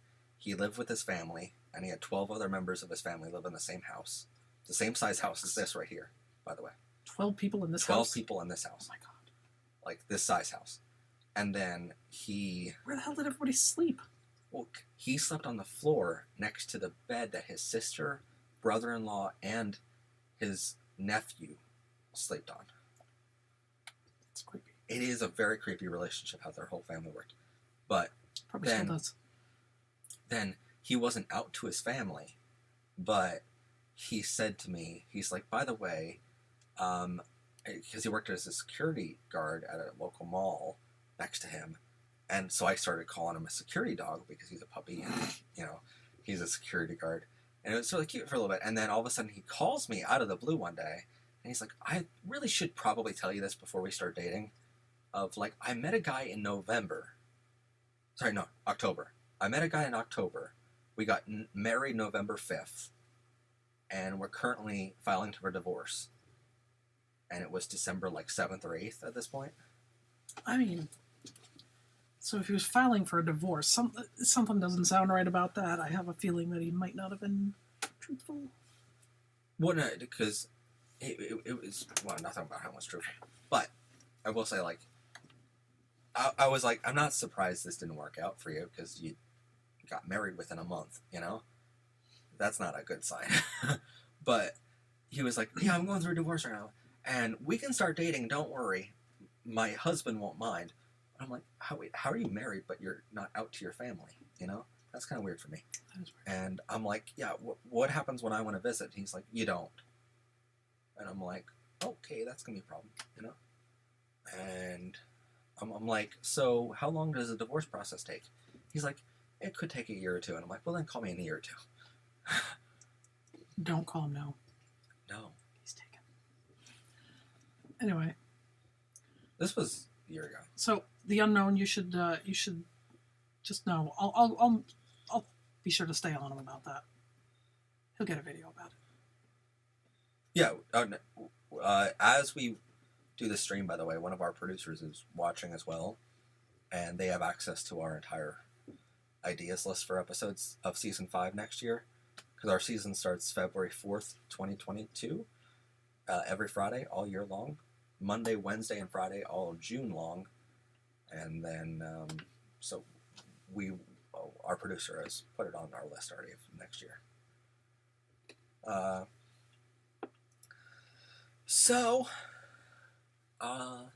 Any more questions for us? Have we got more questions as I was telling that very long story? But X-Files is a very cool series. But there's only one more X I can talk about. The truth is out there. There's only one more X. I changed the names of the people. That way they're protected a little bit. But, I mean, there's only one X I didn't talk about on that series, and that was Jay. So, he knows what I'm talking about. But I didn't want to talk about him. It was too sensitive. But I thought he was going to say there's one ex I didn't talk about and then break up with me and be like, but I'm going to. That would be so bad. Can you imagine on a stream? That'd be an awful way to break up with somebody. Okay, not just that. That's worse than a text message because that's in front of people. Like, in front of a live audience. I'm like, by the way, how do you react to this? To Professor Pride breaks up with his boyfriend on camera. Like, can you imagine how we get cancel cultured in a minute?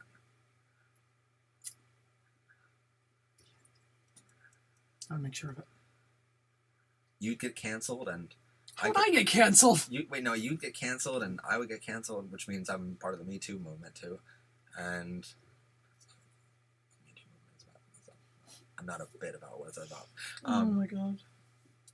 The other night we were watching a show and somebody said, oh, does that mean I'm Me Too'd? And it's like, no, that's not at all what Me Too means. Did they talk about Modern Family. demigenders? Yes. Demigender. Can you talk about that? What? Demigender. I don't know what that means. I'm sorry, I don't. Guys, I'm sorry. I don't know what it means. He's Professor Pride. He should be the one talking about this stuff. I don't know what I it feel like is. I overtalk in these things. You overtalk all the time in every situation. I just let you go because you seem happy about it. The Me Too movement is, we've had that question too. So Me Too is about basically men, women, and non-binary individuals and everyone. It started with like, and it became this like stigma of like women secretaries getting sexually harassed by their bosses, and people of power in companies going, you have to do this sexual thing for me in order to get ahead in your career. And it's like people just, that's illegal for a reason, you know? And if you reported that, you know, but reporting it became a big issue for people of like in power. Be like, well, if you report this, we're going to fire you, you know? And so the Me Too movement became a thing, but then it very quickly was realized that it's not just women that are sexually assaulted and harassed in companies, and it's a lot of people, you know? Okay, so demigender is when you identify as 50% of a gender. Okay, Yes. So, question. Okay. Does demigender, do you change over time? Like, do you feel more masculine one day, more feminine another, or is that something else? There's a thing called demiflux gender. So flux means fluctuating. Change. So you could change over time. But demi means you're like it's okay. Let's go back to this. This is the easiest way to understand. So on the gender identity spectrum, it basically means that you are exactly halfway between male and female, and you stay there. Your marker stays there your entire life. Now, is that your physical attraction, or is that That's your gender identity. gender identity? Okay. Just like, for instance, bisexual would, on the sexual spectrum there, would be you are halfway between two genders on that spectrum because you're sexually attracted to two genders. Okay. And you stay there. That marker stays there your entire life. But this is gender identity we're talking about. So it's just like bisexual for sexuality. Demi is, or bigender, could be, from what I understand. We're talking about it now. They're Amber, lagging. you're killing me here. They're behind us live. Oh, okay. Yeah, there's like 30-40 second delay between. Okay. So they might be like, hey, can you talk about this thing? It's like, we are currently, but that comment's 30 seconds. Okay. Have you read into the connection between gender and ASD autism? We're doing an episode on, in general, how autism is viewed in our community. Because it's... Do you know more about autism than I do? It means you're very perceptible, right? I know that there's a lot of different versions of it. Because it's a spectrum too. I mean, there's some where people can be perfectly high functioning. There's others where people can barely function in society. So I mean, it really. Mm-hmm. I think it's very similar to a lot of other, like issues with the brain. It varies in terms of severity, in terms of. Because I met autistic people that can. You wouldn't even know. You can, because I mean, one of my friends that I used to work with, he always wore a wristband that was for autism, and I asked him about it one time, and he's like, but one of the bad parts about it was I came out to him and I'm like, hey, by the way, I'm gay, you know, and we were just working together one day, and he's like, oh, cool, like I meant to share something with you too, and I have this autism wristband, and I'm like, you're comparing a medical thing to being a sexual orientation. It was a confusing conversation, so I needed to explain to him this isn't something that is medically wrong necessarily. Like autism might be viewed as sometimes that you need some medication or whatever. But so he's like, by the way, I have autism. I'm like, but I never could tell because he carried on a perfectly fine conversation. He was one of the smartest people in the camera world that I knew, and he's still one of the best cameramen I can possibly hire. But it's just a matter of that was part of him. There's a form of autism, Asperger's, and it's people have that, and they have been known to get into very, very high paying careers and do amazingly well because they hyper focus on things. And I feel like I've heard of someone really famous doing that. Was that Apple? See, the original founder? Or was that someone else? Tim Cook? Was not Tim Cook? Not Tim Cook. Who was it? Was it Steve Jobs? Maybe. I don't remember. I feel like someone really famous had Asperger's that got really rich. Too. Yeah. But and it's like when we talk about autism, a lot of people assume because when you're on the autistic spectrum, you basically see a personality and you take it on sometimes. Do you?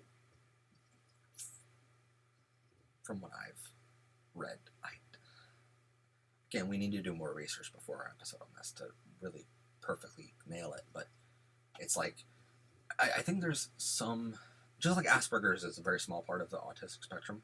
I think there's also a very small spectrum part that you can sort of see a personality trait and you take it on easier, right? And so people assume that autistic people that identify as gay or trans, whatever, just took that personality trait on in the people that they saw. And so in a lot of autistic people, it's not as believed that they are truly gay or trans or bisexual or so on. And I think it's hard for them to overcome. Mozart was autistic. That is interesting. Thank you for putting that in. We have a lot of smart people out there. So you guys help us just as much as we... I mean, I could see that, you know. It definitely, with some forms of autism, it definitely helps to see patterns and things like that. Asperger's was a former diagnosis, but it isn't medically recognized anymore because Asperger's was not a great guy, and now you'll be diagnosed with ASD. Thank you. But just like DID. Have you heard of that? Dissociative identity disorder, yes. Yeah, like multiple personality is what it's... years ago, it was called multiple personalities. Yeah, they don't really know if it's a real thing or not. There's DID? Yeah, It's definitely a real thing. There's a lot of scientists that argue that it's not actually real.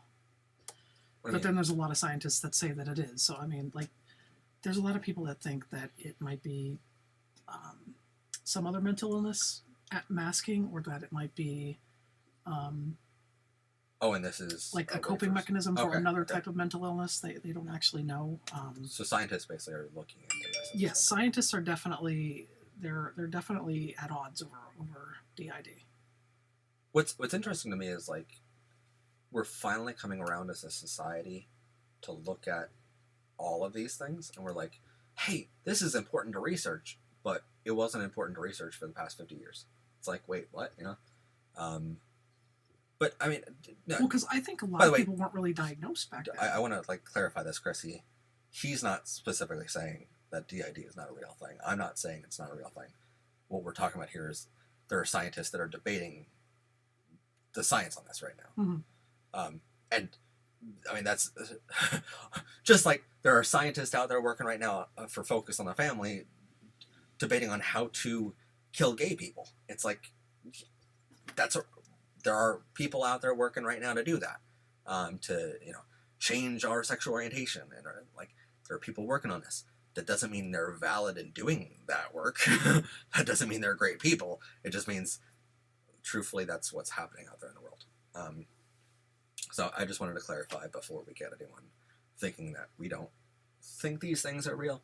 We, here at the show, we follow the science, we follow the data, and we follow no matter where it leads. We follow to the facts, and it's like, if the facts align and say that things are a certain way, it's like, yeah, why would, like, it's hard to look at facts and go, oh, I'd rather listen to my opinions, because that's what a homophobe does.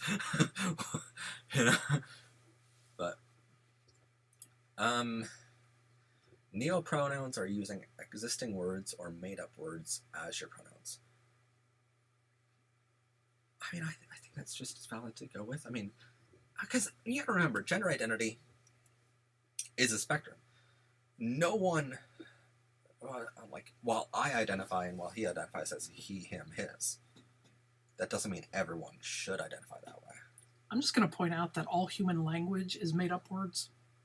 That's a good point, actually. If you think about it, we're all just basically making noises, and we all understand what those noises mean, but that is essentially what language is. It's just noise. You just basically took our whole stream down to, like, we're just blabbering. We're just making noise. Just because you guys know what our noises mean doesn't mean it's not just noise. It's funny to me because it's like, well, my pronouns are he, him, his, pup, because I'm a puppy member, but it's like, his are he, him, his, nag, but he nags also. Guys, do I seem like somebody that nags? On camera, no. Let's do a poll. Do I seem like somebody that nags? Come on, let's do a poll. Okay, do a poll. Write the question. Michael, oh my god, you're actually doing this. Okay, so anyway, yes or no? Okay. I'm Michael, by the way. Yeah. I cannot believe we're doing this on a stream. Anyway.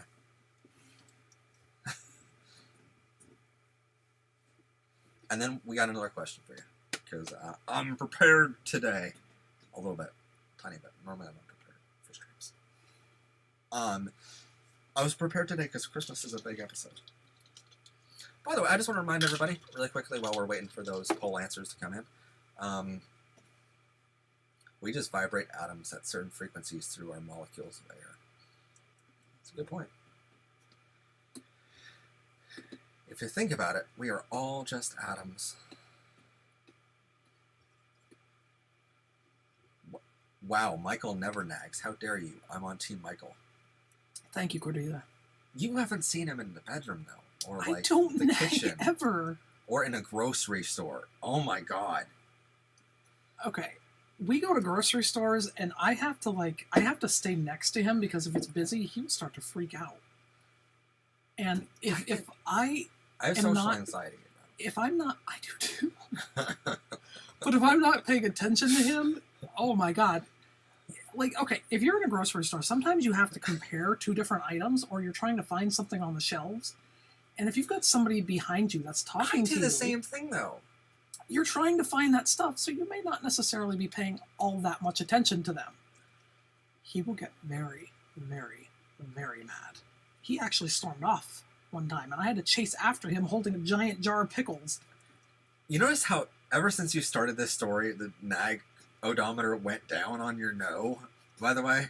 People have changed their vote. I don't nag. People have changed their vote because they're hearing you now. I'm letting it go. I'm letting you run with this because your vote is changing. I do not nag. It went from 63% to 60 right now. Awesome. Thank you, guys. It's just like, when we're in the grocery store, it's a system where we used to never have a list of things to buy. Now we have a list because I specifically asked him to have a list because I like organization. And I like only buying what we need rather than just what we want. Because it gets we go in for one or two items and we end up going out with $154. But, which is why we need super chats. Anyway. You like how I just turned that into a monetization thing? Anyway. No, so we'll go through the grocery store and he'll ask me a question or he'll ask me to tell him a story about something. Because we talk as well. And then immediately after asking me to tell him a story or tell him some bit of information, all of a sudden he'll start comparing the two items like you talked about, and he'll just shut me out. And he'll like, wait, what was that? And I'm like, well, now I'm going to get upset with you because you asked me a question, I gave you the answer, and you're not paying attention to my answer, you know? So, nags. Anyway.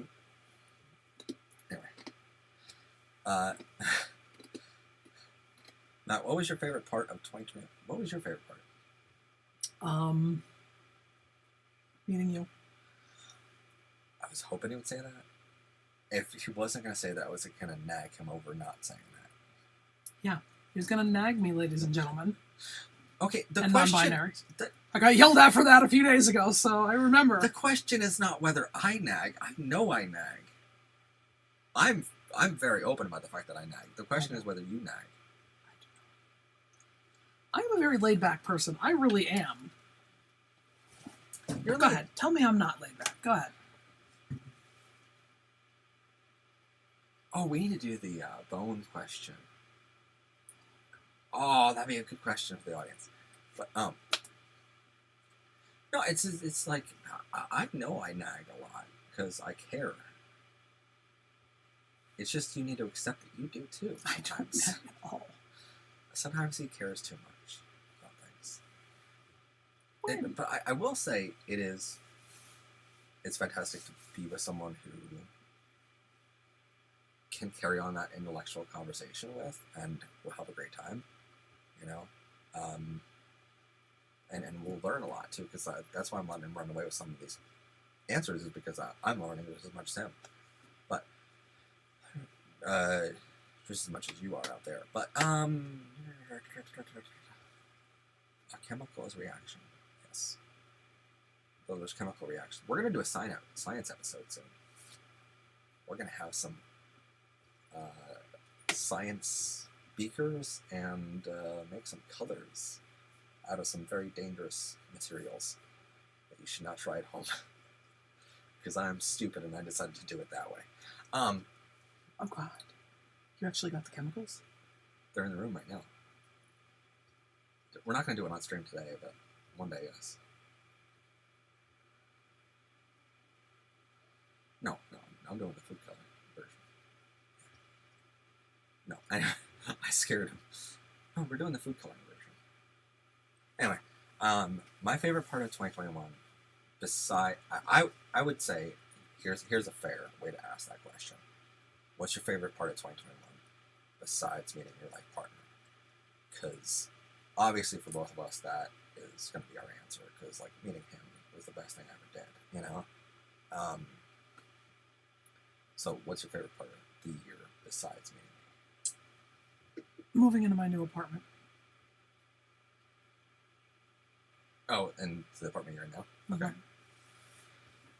I would say my favorite part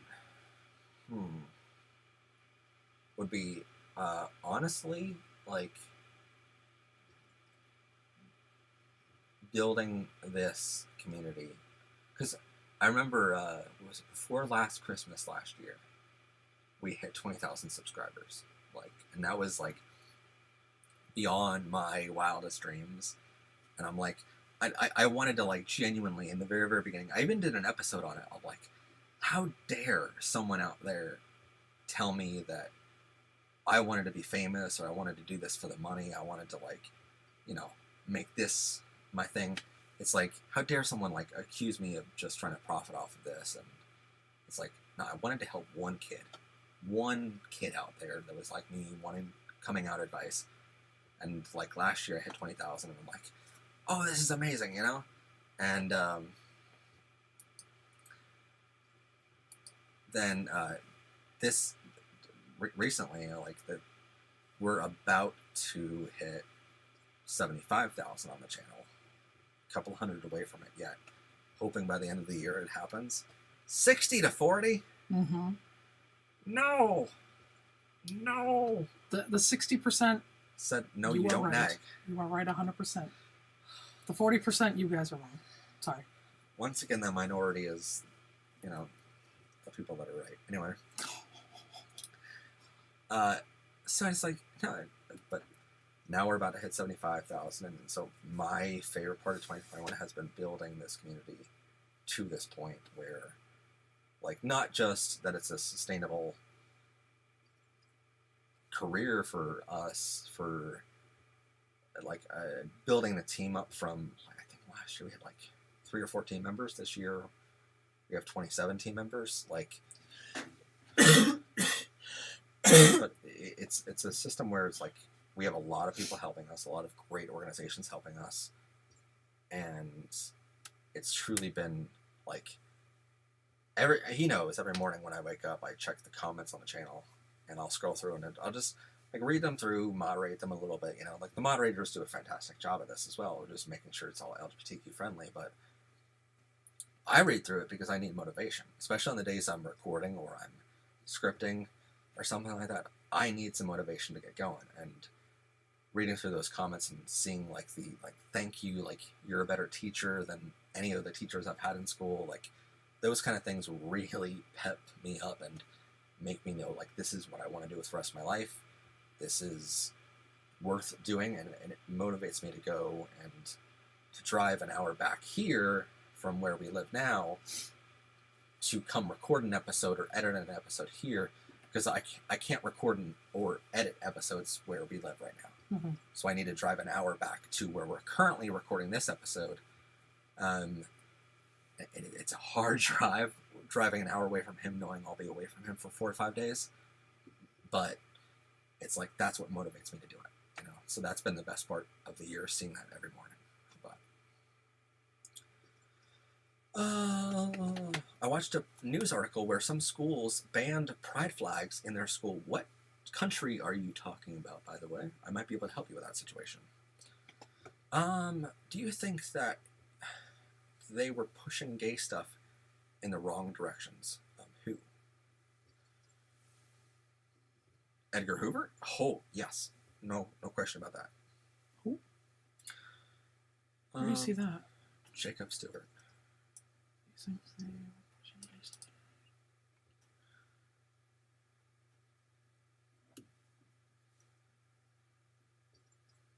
At our school, anything LGBTQIA+ is redacted, and I had to ask permission from the school to do an artwork focusing on members of the LGBTQ community.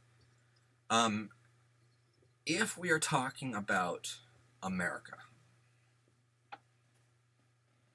I was wondering what you're doing. If we're talking about America, there are laws against that. So, education-wise, there are some states that ban LGBTQ education in schools. There are some states where it's like on the fence still. Pride flag specifically, no state can ban. No state in America can ban a school administrator or a school teacher or a student from wearing pride flags, from bringing a pride flag into the school. No school in America can do that, period. It's against federal law.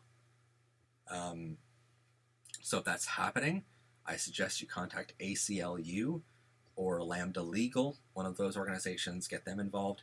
Typically, when we see these cases, if you get, talk to those lawyers, if they contact the school, typically, in those cases, I would say a good 90-some% of those cases, ACLU or Lambda Legal contacts the school on your behalf and says, hey, by the way, we're the ACLU, we're Lambda Legal. We're a lot bigger than your school.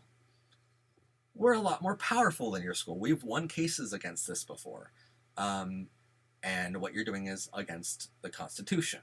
So stop it, or we have to file a lawsuit. Typically, that's enough for them to go and shut everything down and go, all right, fine, you can wear a pride flag in school. You can bring one in if you want, because we don't want a lawsuit against us, you know? Typically, that's what happens.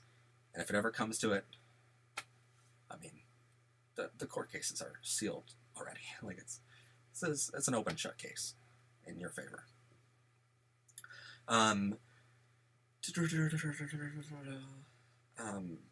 yes, so you're allowed to wear any kind of pride flags into school. You're allowed to bring anything into school. But education-wise, sometimes it's it depends exactly where your school is, whether they are accepting of you talking about it in school.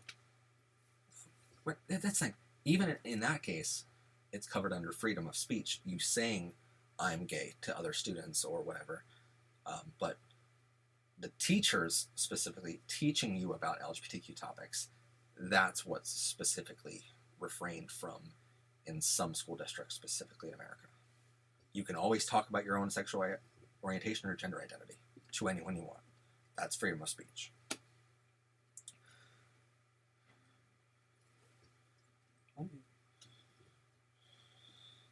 Oh, it's the router. Okay, never mind. There's something glowing back there, and I didn't know what it was. It's okay.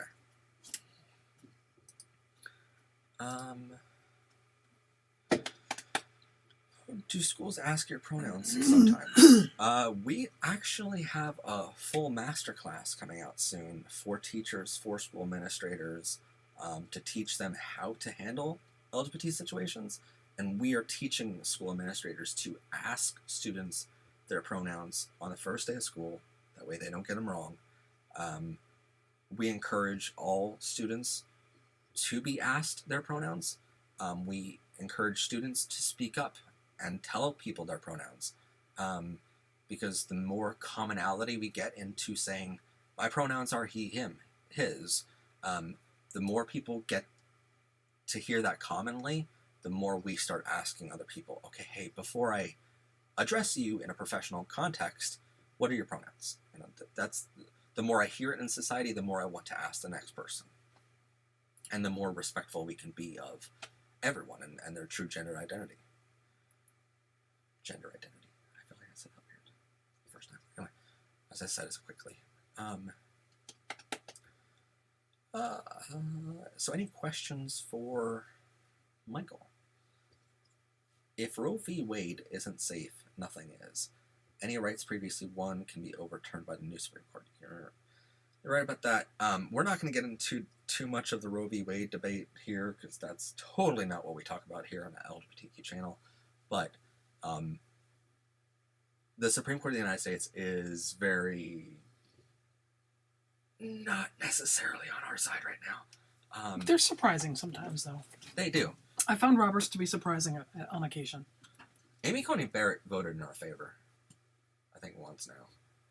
In terms of, like, vaccine mandates and stuff, she's upheld those. So, I mean, Yeah. there are some times when she actually does make sense. There's other times when she really doesn't. So. Humanity always surprises me sometimes. Yeah. Of like, wow, you actually did the right thing, and you're a politician. Wow. Like, it says something about politics in general that politicians can sometimes surprise us by doing the right thing that humans should do. Yeah. It says something about the overall career occupation, you know? Mm-hmm. But, advice for coming out. My best advice is don't do it on a day of high stress. So, meaning don't do it on Christmas. Don't do exactly what I did. Yeah. Don't do it on Christmas. Don't do it on a birthday or something like that. Do it on a day when your parents are calmer. They're not, high strung and everything, because it's going to be stressful for them. They're not going to know what it means. They're not going to know what that means for your future, their future.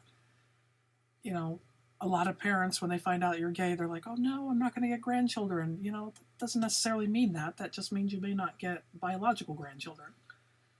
And, I would say to that point, be ready for some questions. Yeah, be ready. Definitely be ready for questions. I mean, like, first off, we always say to everyone, test the waters, make sure it's going to be a safe environment that you come out in. If you come out, if you choose to come out, make sure you're in an environment that you feel safe in. So maybe that means going to a restaurant and coming out in public where people around you can protect you, can jump in if they overhear something happening. Maybe that means in your home where you feel comfortable, but making sure that you're closest to the door so you can run away if you need to. Making sure that I would suggest here, having the Trevor Project Lifeline number memorized before coming out, or at least on your phone immediately, or written down on a piece of paper or something, just in case your parents take your phone away. You can go to some store or some restaurant or some neighbor and ask them, like, I need to call this number, you know? And of course, be careful. You know, like, by now, you should know your parents well enough to have an idea of how they'll react. I'm sure that, you know, if they're homophobic, I'm sure you've heard them say homophobic things by now. Mm-hmm. If they're known for saying things like that, then I would possibly wait to come Yeah. out until, you know, you're able to take care of yourself, just in case, because you never know. And in our coming out advice series, we say that too. Yeah. Of like, if they say slurs, they're definitely homophobic. They're definitely transphobic. There's something deeper inside of them. But if they say, you know, if they watch a news story of like, there's too many of these news stories nowadays of like, this gay person was just murdered for, you know, whatever reason. It's like, if they see a news story like that and they react in a way of like, oh, that's really sad, like, just because he was gay, it's like, typically that means they're sympathetic and they are accepting of gay people.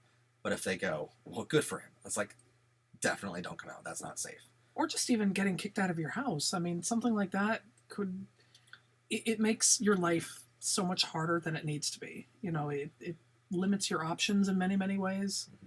You don't have as many educational options, or at the very least, it makes it harder to take advantage of the options that you are given. So, but once you come out, then, you know, like, once you tell that first person, I always say, test the waters, come out to one person at a time. It's a lot easier than coming out to a group, because a group, coming out to a group of people, one person in that group can be homophobic and it ruins the whole experience for you. So come out to one person at a time. Typically, I tell people to start with people further away from you, like your friends that you don't mind losing in case you, Rebellious is sharing our coming out advice playlist, by the way. Gives you tons of great advice from the Trevor Project, ACLU, tons of great organizations in that packet, that playlist there. But not just when you come out like one person at a time, then move closer to your family, move closer to the people that you care more about, because at that point you have people that accept you, and you sort of have an armor of like, in case this person I really care about doesn't accept me, I have a lot of people that already do accept me now, you know? And then after all of that, once you come out, be prepared to answer questions of, I was prepared with questions like, what if my sister or my dad asked, like, hey, do you know that means gay sex? And I'm like, yeah, I know what that means, you know? What if my dad asked, like, hey, you know, my sister took on another family name when she married my brother-in-law, you know, what happens to the family name now? You know, what if he asked that question? And I was prepared to answer with like, hey, you know, I can still have kids. I want to adopt a kid one day, and it doesn't necessarily mean their name is not going to have Haslam somewhere in it, you know? So I'm prepared for those questions in that. Also try to be aware of other questions too. Like if you're coming out as gay, you might get a question of, well, does this mean that you want to wear dresses now or something? Because I've had that too with a friend. I came out to them and they asked me, hey, does this mean you're going to start wearing dresses now? And I'm like, that first off, you have to understand gender identity and sexual orientation are separate. And they're not necessarily trying to be offensive when No. they ask that question. Sometimes it's a genuine misunderstanding of the situation. You have to understand, education system let us all down. We've never had this education as a society. So unless your friend is out there watching Powered by Rainbows or something similar, they didn't have that education either, you know? And so maybe it's a genuine question of like, hey, I didn't know. I had no idea, you know? Like, don't take a question as an offensive question right away. Even if it is offensive, you know, Yeah. try to be understanding of their situation too.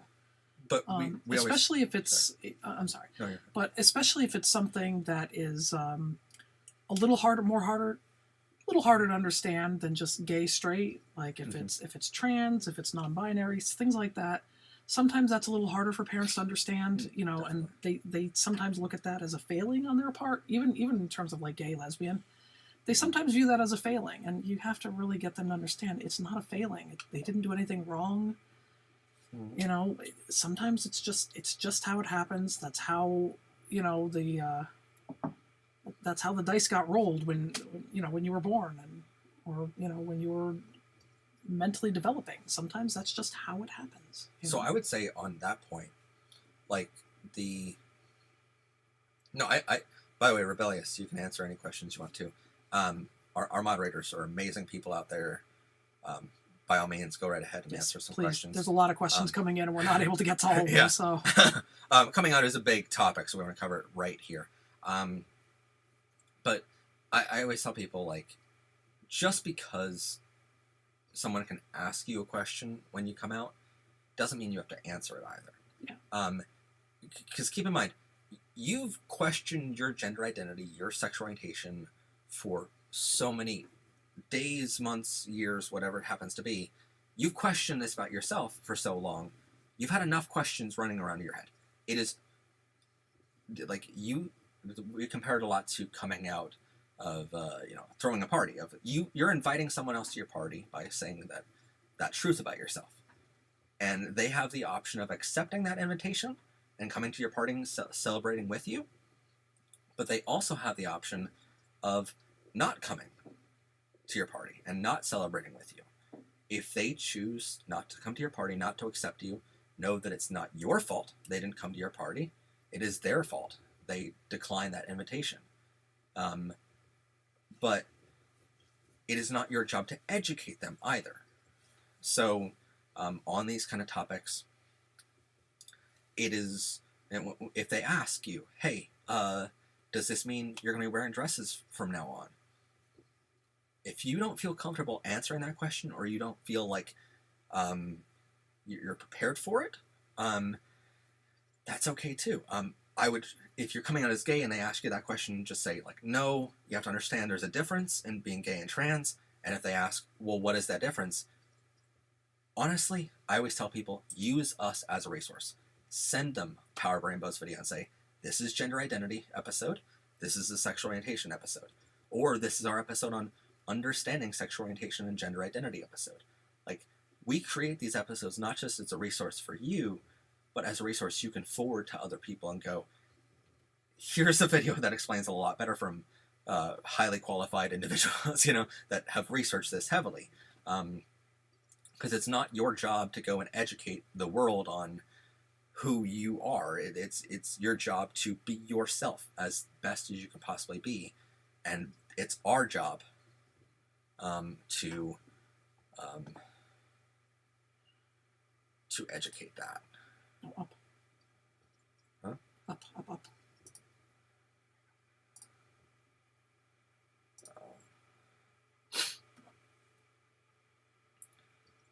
But let's just keep an eye on that user.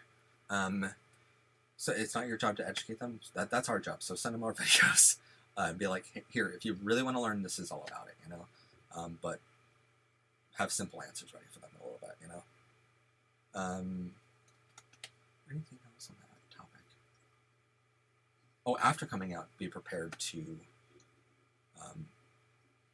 that people are going to come to your party, people are going to celebrate with you, be prepared to celebrate. Be prepared for rejection, sadly, in case that happens. Be prepared to, if you're coming out as gay, I always tell people, be prepared that you're going to suddenly try to start dating people really quickly. You're going to have a lot of desires really quickly. You're going to speak in a different way where you're trying to work this into conversation a lot more of, like, you're trying to let other people know that you're gay so badly. Like, that's been pent up for so many years that when I came out at 24, 25 years old, all of a sudden I was, like, working the words I'm gay into every conversation. It didn't matter what it was for about 6 months. Finally, that calmed down. But, and so the route I took with that is I created a TV show about it. That way I can talk about it every day. Guys, for people that are coming and making rude comments, just let us deal with them. Don't engage them, because that's what they're looking for. Yeah. All right. This is an LGBTQ safe space. Yeah. We have They're coming here moderators. specifically to cause trouble. Let us deal with them. Yeah. We have moderators on the channel that are handling it. Mm-hmm. Like, we employ 27 people for a reason. That reason is to protect you just as much as protect us. Yeah. So.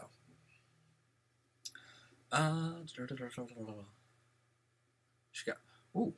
Well, that's how my mom found out. It's okay though. She got me MB socks yesterday. That's awesome. That is.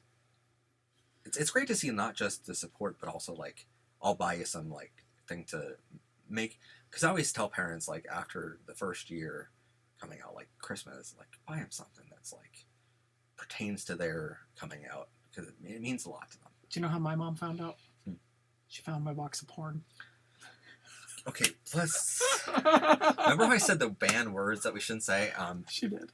I mean, my mom was the same way. She found my search history, and Oh God, I've seen his search history. That could be rough. No, this is back when I was like 11 years old, crushing on Alex. Oh my God, even and worse. Like, oh yeah, it was bad. And so she found my search history, and she's just like, she gave me my laptop back with a screen open of. So here's your search history. Here's that search history exists when you search on it on Google. Here's how to get rid of your search history. And I'm like, she never said a word though, which is the biggest gift only gift she ever gave me as a parent. As you probably know, she wasn't the greatest, but it's like, parents have a way of telling their kids, like, yeah, I accept you once they because they find out. Especially if you have that, like, gay voice that a lot of people talk about. Like, they figure it out quickly. Yeah. Even my dad was like, yeah, I saw the way you looked at Alex way back when, and I didn't say anything. It's like, the parents know. And so all these parents are like, oh, did I fail as a parent? Like, no, you didn't fail as a parent, but at the same time, like, you saw the signs. Come on, like, don't tell. Like, Yeah. I've never seen a situation where the parents never saw any signs. Yeah, my mother actually came to me once, and this was before she found the box. And she said to me, she's like, I'd accept you no matter who you end up with, whether that's a boy or a girl. So, I mean, even then, I think she had a pretty good idea. When they say something like that, it's that's pretty much their way of saying, let me know. But I was a little cowardly back then, and I didn't go with it. I mean, honestly, she could not have rolled out the red carpet more for me at that point, and I still didn't take her up on it. A lot of parents, and I'll say this because I know that there's parents watching too, wondering about their children. Like, if you see, even if you don't see your child showing signs yet of this, I would say, show your kids that you're accepting. When a news story comes on like that, talk to them about it. Have an open conversation with them and be like, hey, so yesterday we saw the news that this boy or whatever, was hurt and was bullied at school because they were trans or they were gay. And I just want to let you know that I accept it, and I don't understand how horrible humanity can be like this, And it just as simple as that conversation is over dinner someday, it shows your child, like, by the way, if you're this too, you can find a safe spot in telling me, Like, way more than anything else, you don't have to tell your kid something like Michael's mom told him. You don't have to come right on and say it like that. You can find another way to say this of, by the way, I just found out that Lady Gaga is bisexual. Like, and that's awesome, Like, or by the way, I just found out, Ellen is a lesbian. Like, that's really cool. I think that's awesome that she's with Portia de Rossi. Like, whatever kind of famous story you want to come up with, Just simple as that. Your child, if they are LGBTQ, will remember that moment far more than you know. Mm-hmm. So. Yeah, because still to this day, I remember the conversation my mother had with me, so your kids do remember it, And do you remember how old you were with that conversation? A teenager, 14, 15. Okay. Yeah. Yeah, I mean, a lot of times that's what happens. And I will say on the other side of that, like, if your child, if your little boy is starting to play with dolls, it doesn't mean they're trans inherently. Or if your boy wants to start wearing a dress, doesn't mean automatically that they're trans. Or gay. Yeah, or gay. Good point there. Or if your girl is starting to play with G.I. Joe or whatever, or wearing jeans instead of a skirt, it doesn't mean they're a tomboy. It doesn't mean they're trans as well, you know. But after a while, a pattern develops, you know, and if all of a sudden that pattern becomes too large, then you might want to specifically mention it to them, or you can even be on the nose and ask them about it, you know. That's true. Because for a trans child, especially, I would say it's important at that 5 or 6 year age mark to go like, by the way, if this is what you're thinking, I want you to know you're accepted, and we'll go through this process together. Because what is it, a 6-year-old gay boy went to school open about being gay, and 4 or 5 days later killed himself, you know. And we here, as researchers, as writers of the show, and as a big a platform as we have now, we're sent these stories, sadly, every day. Our producers will share this kind of stuff, and it's terrifying to us to read this every day and to know what's going on. But it's also it helps inspire us to know, like, we gotta educate more people. This is why we're doing what we're doing. But we see these stories and we're like, you know, we ask, okay, fine, that school failed, you know, and it's not good. We need to educate that school, but we also need to teach that parent, because that parent had to, you know, do a little bit better of showing their kid that they're accepted at home. Yeah. You know. So. Oh, Merry Christmas, Happy Holidays. So, any more questions? Let's get off of the coming out advice a little bit, because spent some time on that, and I feel like that's a good amount of time on that. But great question to ask, by the way. Yeah, and there are resources in the videos. Yeah, I will say that. Mm-hmm. Our video playlist on coming out advice, if you just search our channel or search YouTube for Power Rainbow's coming out advice, there's like 10 videos there that help you. You might get asked a lot of questions about, oh, is being gay a sin? It's like, we have an episode to help you with that. Of like, no, it's not a sin to be gay in any major religion in the world. You might get a question of, you know, is trans being valid? We have a science episode for you, you know, to show you that yes, it is.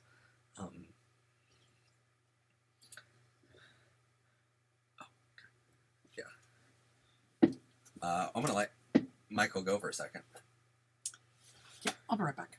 Yeah. Intermission.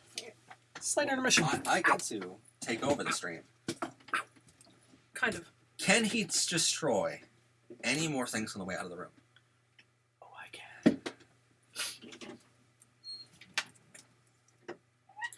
If your family is not accepting, is there a point where it's safe to remove yourself from your family?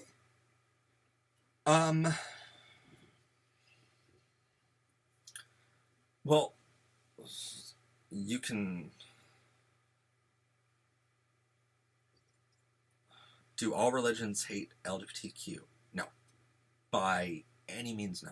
We just put out an episode yesterday called Pro-LGBTQ Religions that'll talk about this more.